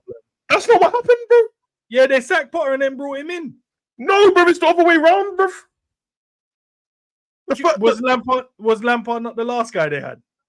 Yeah, the second time he's been there twice on the bowling. The second time so the second time he came in for the last part of the season to steady the ship because they're sat Potter, bro. The time before that, he was the actual manager, bro. Yeah, that's fine. Yeah, but Bowley weren't the owner then. What do you mean? He weren't the owner then when Lampard was a manager. When it wasn't my man still in charge then? No, so Lampard was because he got sacked from Everton as well, on it. Yeah. Then Bowley he came back in. Nah, there was the war thing. Wait there when Bowley came in when they had Potter at the helm, weren't he? I don't know. Or Nah, because actually he brought Potter in. Season started and Brighton started with Potter. He brought Potter in, innit? Fuck knows, bro. All I'm saying is... Okay, so what we saying, Tuchel was there. Bowley then took over, sacked Tuchel, got in Potter. Then he sacked Potter, then brought in Lampard to steady the ship, then sacked him and then brought in Poch. Is that so that's only over a year and a half either way. So he's got rid of two to three managers already, bro. Okay, Lampard, you know he weren't gonna stay there, bro. Okay, Lampard, he deserved to get sacked, bro. He was trash. You had to sack him, bro, because he was stinking up the place. Yeah, but that's because, but my point is that's because you brought all the players that he didn't want, bro. So like, whoever he gets in next is gonna have the same issue. They've all got 8-year contracts, and the Tuchel just won them the Champions League, bro, when he sacked him. So the myth. Yeah, it stinks, bro. Won Chelsea anyway, man. I hope they failed, bro. I think he probably should have. Okay, that's the Nunes one. Who else in the Prem could have scored that dumb goal with that technique with his weak foot? Probably KDB. That's it. Just KDB, bro. Trying to think what other teams. Nah, KDB, bro. That's all I can see still. Savage Hens, how do you rate your everyone's window? Chelsea's trash. Man U's trash. Yours okay. Man City's good. Arsenal's good. Liverpool's good. Yeah. In fact, Man City's might be great considering the team they've already got. And then the rest, yeah. Arsenal's is just good. I think Arsenal needs more. Chelsea one stinks. Man United one, I have no clue what they're doing. Yeah. Man City one I like. Liverpool one I really love. Tottenham one is fine. But I'm just basing off Maddison because he's cool. Brighton's had a good window. Brighton's had a really good window. Brighton's just going to keep getting rid of their best players and still be better than everyone. Okay, that's Newcastle to an extent as well is had an okay. No, they haven't, to be fair. And that's why I think the manager won't last as well, because they've made their squad better from last season and they've got worse. So that's one of the reasons as well. I think he'll be sacked. Yeah. Nemo said my footballing question is: do we use this midfield going forward with CJ, or does Gravenberch come straight in? Nah, use the same with CJ. Just rotate, man. See what happens, man. Remember, Gravenberch hasn't played a lot of football for such a long time. CJ has, and he ain't done anything wrong yet. So, Gravenberch had a pre-season as well, but he didn't have one with us. So yeah, and then I think once we start to get into more games, rotation will, you know what I mean. But it's good problem to have, man. Two teams you should avoid as a professional is United and Chelsea. Players' own fault when their career goes downhill, even though they get paid the big bucks. Yeah, because Man U's not the same Man U they used to be, bro. So, Darwin. Okay, this is these two going against. Darwin did have a good game, but he is there to score goals. Werner was doing the same thing, but was ridiculed by the same people defending Nunes. No consistency. It's a good point. Yeah, I agree, because a man know that what was my name for Darwin last season? Timo Nunes. But the thing is, I called him that because for the reason Captain Sal's saying, I rated Timo Werner, bro, before he even got there. I wanted him at Liverpool. I thought he was gonna come in and then Bobby would leave eventually, and we went to Chelsea, bro. And we already know if you go Chelsea, it's over with. So I agree. Salah missed easier chances yesterday, but no one hates Salah for it. What about his one pass it to their keeper with a slipper foot shot? No, Salah didn't miss easier chances yesterday than Nunes. He definitely didn't. Nunes missed an open goal, bro. But The slip of foot shot is a bit shaky still. What Prem clubs should Sancho move to, or should he go abroad to a different league? Okay. He ain't gonna come to Liverpool. And United wouldn't sell him to us anyway. Back to Germany. Germany's a good shot. I'll go back to Dortmund, to be fair, bro. But if I was gonna pick Bayern might need some wingers soon. Yeah. If I was gonna pick a Prem team, honestly, I'll pick Tottenham, bro. I'll pick Tottenham. Then have him and Son on each side, bro. Whoa. No, because I'm saying I went through the teams on it. He wouldn't. Don't throw that in the universe at all, bro. No, but I gotta look at what would happen. Man U's not gonna sell to us, so we're out of the question. They're not gonna. He ain't gonna go back to Man City. He's already been there. Chelsea's already got enough players. Brighton's just got Ansu Fati in. Newcastle, actually, yeah, Newcastle, bro. Then him and Almer, yeah, Newcastle. If I was trying to make another team better, of course I'm not, but if I was trying to, it'd be Newcastle or Spurs. Captain Sal, it's okay. These still going back and forth in it, but I started because it was funny still. As a Captain Sal, your agenda is toxic. Without Darwin, we don't win. Wouldn't have won the last 2 games. According to your logic, man should score every time he gets the ball. And no, he's not just a goal scorer. And then Capsal said, "I've no agenda against Nunes. I just think he's what you make him out to be. He's a good player, but not the best as some think he is." I rarely hear people call out some of the other players when they miss. Salah misses Hull, but gets many chances to score. Yeah, you know what? You might be right in this particular space on this channel and on this channel. That doesn't happen because we call it out no matter who it is, bro. Yeah. But if you go across the fan bases and that, I have seen Salah miss the same amount of chances or more. No, I've seen him miss more than Nunes, and other fans ain't calling out because Salah scored in the end or he scored a penalty. I don't know if it comes with the expectations of Nunes or the price tag and stuff like that, but Nunes always tries hard and gives his all, but he's there to score goals, same as the other strikers who will also get called out when they miss. That's fair enough. No matter what Darwin does, people are stuck on an agenda vibe. They always come out with it. But I'm sure some want Darwin to fail so they can just say, "I told you so." That's true. There's a bunch of those people. They just want Darwin to mess up so they can say, "I told you so." That's a fact still. Gray was great, but Benitez was he was. Benitez brought him in on it. For a few seasons, he cost 1.5 million. I think they could let him go. I think so as well. They can let him go for 1.5, and for more, they can get more money on him than that, and still, yeah, I mean, so man disrespecting Jamaican. Yeah, man. Big up to everyone inside. Question: Ten Hag, Liverpool like keep ruled by 35-year-old Harry Maguire and his England international great manager. Your thoughts? What do you think about this? Question 10: Liverpool keeps rule players in 35 years old. Game players as in England, great manager. In your thoughts? What, Harry Kane as manager? Am I reading that wrong? No. Question 10: Liverpool likes keeping it real. By players in 35-year-old and Harry Kane playing as in England international. Bro, am I going crazy, bro? I don't understand. I'm trying to figure out myself. Hey, run Wolf. it back. Run it back, bro, because either I'm going mad confused. Question: Ten Hag, Liverpool likes keep it real. By players in 35 years old and Harry playing as an England international great manager. Bro, I don't know. Confused. Sorry, bro. Goal of the week has to be Szoboszlai, right? But Ferguson's long range was good. No, it's like Szoboszlai. I would even give it to the what's his name? Tottenham centre back. What's his name?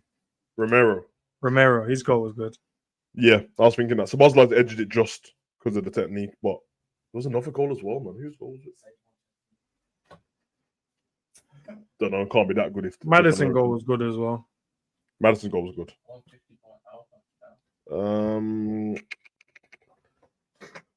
think Nunes missed because he was worried he was gonna run straight into the post. No. He missed because he missed, man. Savage ends. None of my comments are directed at you, as you always call it through. Oh no, big up, bro.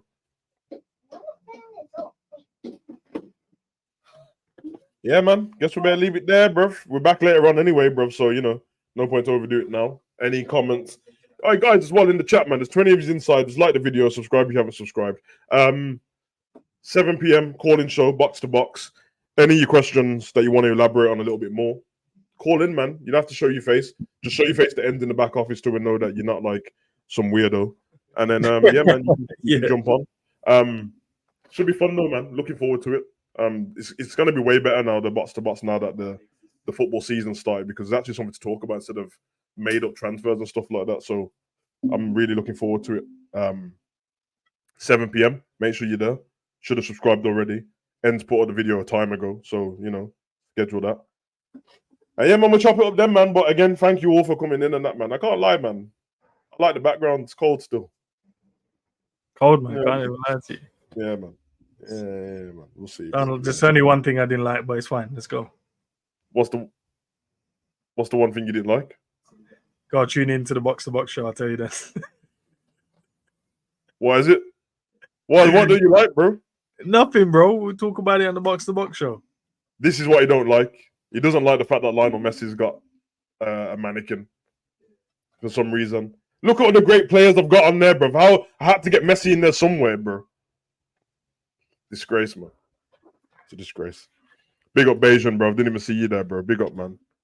Oh, Savage, you're doing that thing. Oh, no. Sorry, don't bother me. No autographs. You're Hollywood Savage in the building. Did not even see you there. Big up, Bayesian. I saw you, bro. But it's not so my why did you show, big him bro. up? Hold on. So you saw him, but you didn't big him up. It's not my you show, saw him, but you didn't bro. big him up. You was reading through the thing. I wanted to be respectful and not interrupt you. Apologies. But you had your own time to talk, and in your time, you didn't use it. Sorry, Bayesian, bro. I did see you. Apologies. I didn't want to interrupt the host. And he did the Hollywood thing about I didn't see it. Bayesian, all I'm saying is let the record show, man. Shades on, he does that thing. Ask him what he did to his fans at wrestling. No. Don't listen to this, bro. Bayesian, let the record show you. What's worse, the fact that, like, in amongst of loads of different comments and me trying to run the show, I didn't see the comment, or the fact that somebody saw it and said, "Oh, it's just Bayesian." Remember? Listen, Bayesian. And you've been reading other people's stuff, bro. I see everyone there in my chat still. That's all I'm gonna say. Bayesian, all I'm saying is, Enz has been reading other people's stuff and left yours out, bro. It's not my show, bro. Wanted to respect you and don't interrupt you when you're speaking. That's all I'm gonna say. Bayesian, Enz read Wolf's comment 3 times, didn't get it, told him to run it back, and still didn't say hello to you, bro. It was on screen, bro. Yeah, screen, right. You know what I mean? I got 4 different tabs open. I'm on different news sites and all that stuff. It's disrespectful still. This is what you expect for the Hollywood man, them though, bro. You already know what it is, bro. There's the man in the shades. I'm trying to protect my eyes, bro. Oh, okay. You know what I mean? You're trying to get some Hugo Boss contract. Big up to yourself. When you jump in the box to box later, I'll make sure I shout you out. Unlike some, they don't respect you and don't want to. You see this comment here, bro? It's just Bayesian, guys. That's exactly what Enzo's doing, bro. Nah, man. I'll pay you respect, but once saw you, bro. You said the big up you got, bro. Enzo just, that Enzo didn't say anything till I said something. As soon as I said, yeah, big up Bayesian, didn't see you there, bro. Enzo's like, oh yeah, big up. Didn't, bro. You already know what these men are like, man. Hollywood settings and that, bro. You already know that's not the background you should have, bro. You know that. I'm never using that still. Yeah, man. But guys, again, thank you for coming along. It's been dope, man. Good way to start your Monday. Nothing but vibes. Again, big up to John Conway. Happy birthday, bro. Happy birthday, bro. Just have to shout that out again, man, because all the support on that, man. But you already know, man. You ain't got to go home, but you got to get the hell out of here, man. Peace out. Peace.